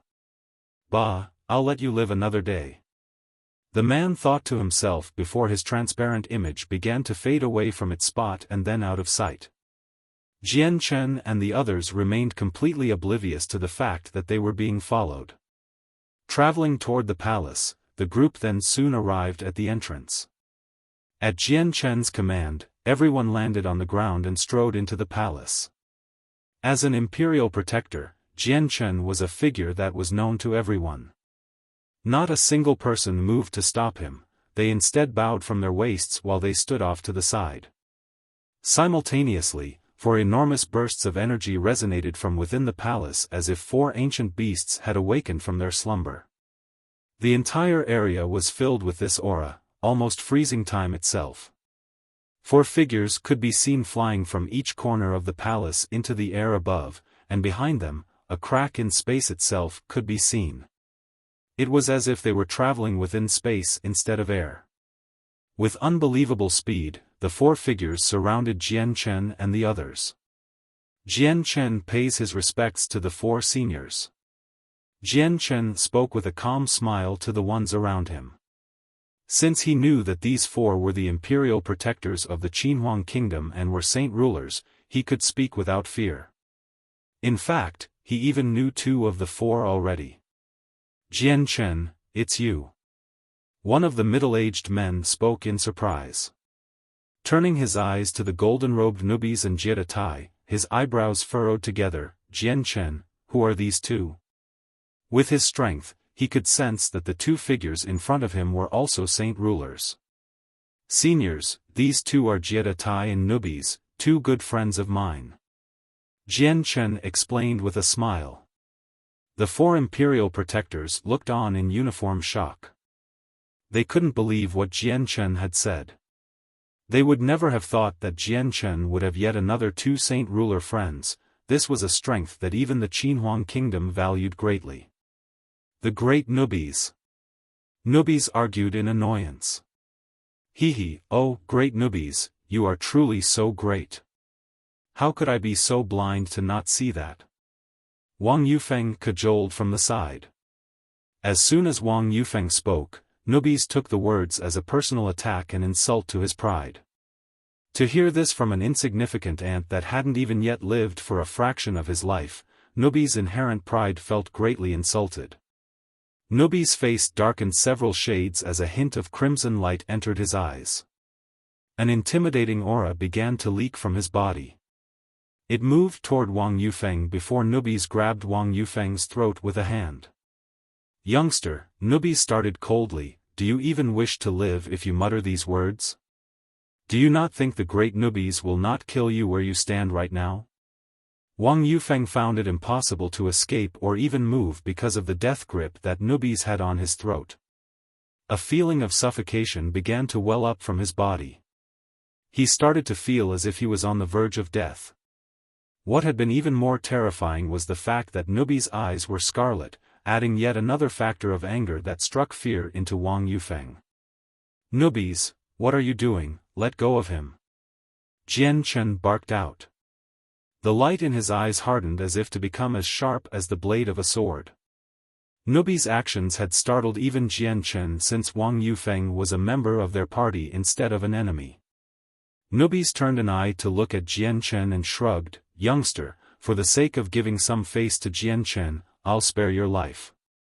You will not speak to me with such a tone in the future. Remember that. Or else I, the great Nubis, will not hesitate to kill you no matter how good of a friend you are to Jian Chen." Nubis released Wang Yufeng's throat, allowing his captive to drop to his knees and gasp for breath. Wang Yufeng's entire body was entirely drenched with sweat because of the previous situation. "You're not a human, you're a magical beast." One of the Imperial Protectors spoke. When Nubis released his aura, all four of the Imperial Protectors had been able to recognize his true identity. "Are you of the Gilligan clan?" another Imperial Protector asked. After he asked his question, the other three Imperial Protectors froze for a fraction of a second. Nubis gave a level stare at the four Imperial Protectors in front of him and proudly said, "Don't take the great Nubis for a being from the Gilligan clan. There is nothing between them and the great Nubis. For seniors, please don't misunderstand. Nubis may be a magical beast, but he isn't a member of the Gilligan clan. He is a friend of mine and is by no means an outsider," Jian Chen explained. Although he was unhappy with the fact that Nubis had let loose his arrogant attitude, it was far more pertinent to explain the situation and the relationship between Nubis and him, or else risk a misunderstanding. "If that's so, then he's no outsider to us as well." The four Imperial Protectors sighed in relief. However, in their hearts, they were curious how Jian Chen had been able to make friends with such a powerful magical beast. Such a feat filled each and every single one of them with awe and even some envy. The natural fighting potential of a magical beast was far greater than their human counterparts. Some of the rarer magical beasts could even overstep the boundaries of rank and kill humans of a higher level. Just barely recovering from a near-death experience by Nubis, Wang Yufeng's entire body grew as rigid as a statue when he heard that Nubis was in fact a magical beast. Looking at Nubis with extreme terror, Wang Yufeng realized at that moment that this young golden-robed youth in front of him was a majestic Class 7 magical beast. A being that was on par with the saint rulers of the human world. A parade of footsteps could be heard at the same time, as well as a dense amount of soldiers came flying in from every direction possible. In the sky, 20-something Heaven Saint Masters appeared. They were the Imperial advisors that stayed behind to protect the palace while the others were away. These Imperial advisors had clearly been startled by the outburst of strength from the four Imperial advisors when they had made themselves known. The entire palace in fact had been made aware of their presence, which caused security to increase to the maximum. "Go back to what you were doing before," one Imperial Protector commanded with a calm voice that traveled into the ears of all the soldiers there. The dense crowd of soldiers soon trickled back into the palace as if they were water. As soon as they appeared, all of them had left, leaving behind only the 20-something Heaven Saint Masters in the sky. Each one of them were looking at the four Imperial Protectors in shock. The four Imperial Protectors were generally hidden within the palace's cultivating. They'd only leave the palace once every 10 or so years to get some exercise, but to have all four of them appear at once was an extremely surprising sight. "We pay our respects to the Imperial Protectors." The Heaven Saint Masters bowed respectfully. One of the Imperial Protectors waved his hands and replied, "You may leave." "Yes." The 20 Heaven Saint Masters replied before glancing curiously at the entourage behind Jian Chen. Silently withdrawing, each one of them was extremely curious despite their calm demeanors.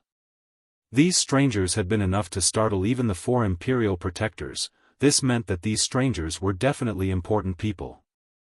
"Jian Chen, I heard that you came across some trouble while in Mercenary City. Although we wanted to help you, the Qinhuang Kingdom was facing some dangers that we had to address. Thus, we could spare no time to help. We hope that you won't take offense to that." An Imperial Protector apologetically smiled at Jian Chen. It didn't matter if it was the feat Jian Chen had accomplished back in Mercenary City or the fact that 2 saint rulers were traveling with him, the 4 of them couldn't risk mistreating Jian Chen right now. A great big smile appeared on Jian Chen's face before he began to make conversation with the 4 imperial protectors. After several words, he got to the main problem at hand. Seniors, something is happening back within my homelands, so I must hurry back there right away. If we may speak another day. That's fine, we won't take up Brother Jian Chen's time any longer if that's the case. Afterward, Jian Chen and the 3rd prince, Qin Ji, managed to say their goodbyes. Then the 4 imperial protectors led Jian Chen's group to the space gate where they would leave the kingdom from.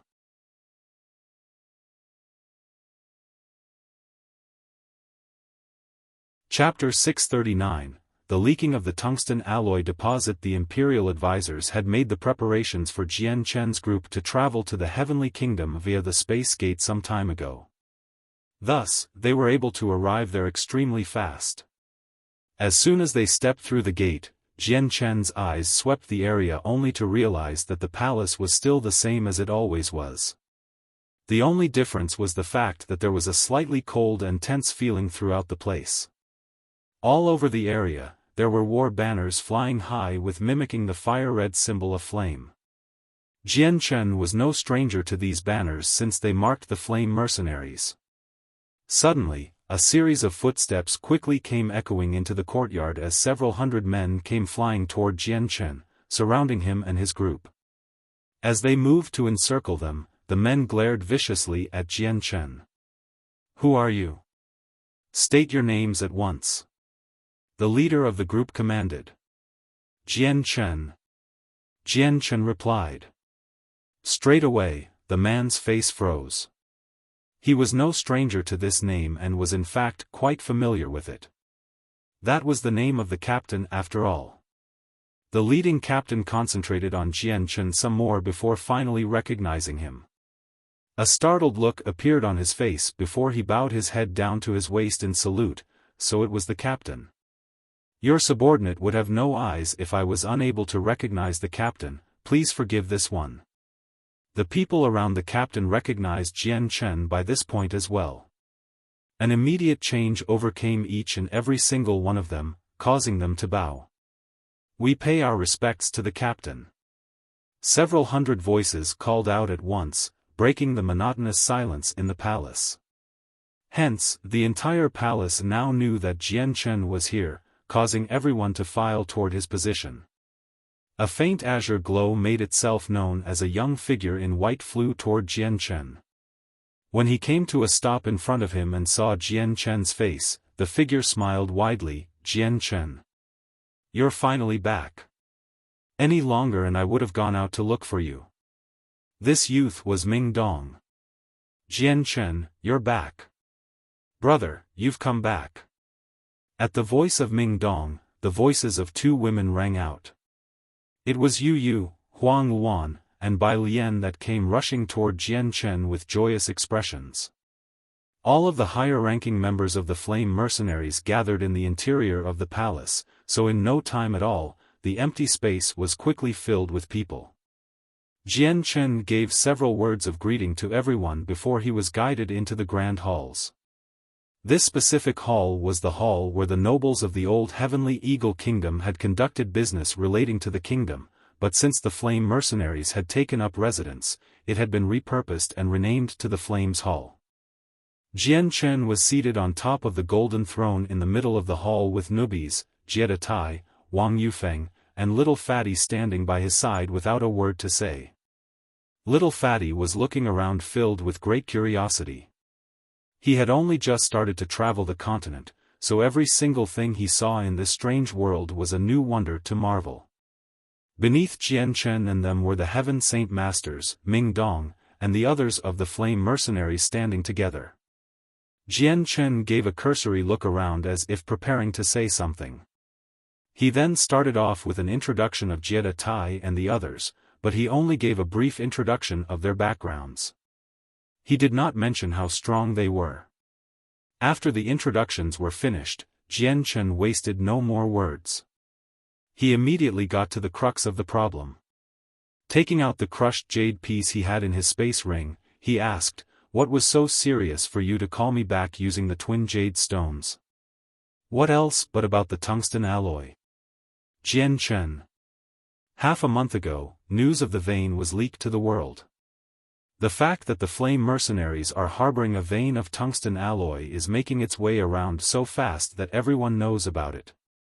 Yu replied. Jian Chen smiled, "Paper can't resist being burned by fire. News that the tungsten alloy would be leaked was within my expectations, but I didn't think it'd be revealed so quickly. What plans have the ones that know about the tungsten alloy made so far? Ever since we garrisoned the flame mercenaries here, the strength of the 7 factions grew dramatically, especially with the Qinhuang kingdom as support, but the surrounding kingdoms have grown jealous. While they haven't made any open plans just yet, there is still one problem. The sect of Dragon and Tiger. Bai Lian explained. She and Yu were very capable of managing the flame mercenaries, so Jian Chen had left the group in their care while he was away. While there were plenty of strong individuals in the flame mercenaries where even Heaven Saint Masters were abundant, strength was not a decisive factor in regards to management.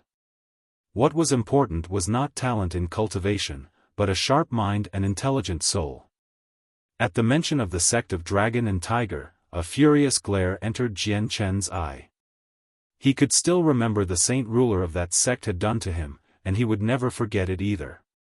Does the sect of Dragon and Tiger hope to seize the tungsten alloy? Jian Chen asked with an increasingly colder glare. If it were before, the sect of Dragon and Tiger would have brought a great deal of pressure onto him. However, right now, the saint ruler posed no problem at all to him. Yu nodded.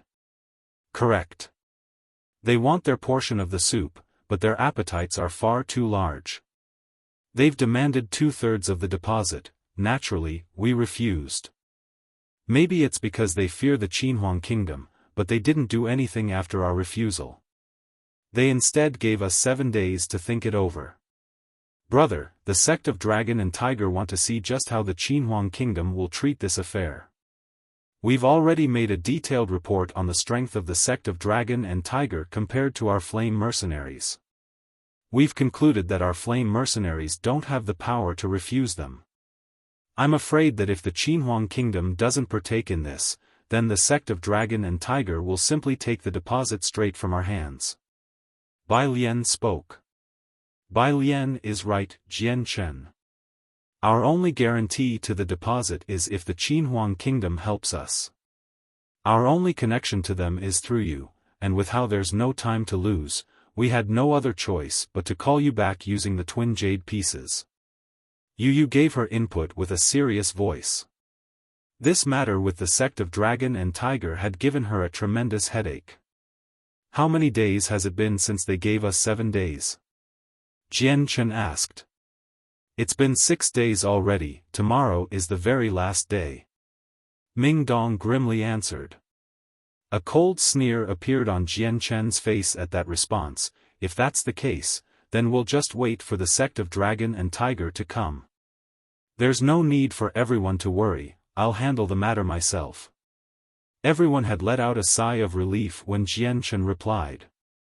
They did not doubt in his words at all. Even those not of his inner circle knew of his other identity.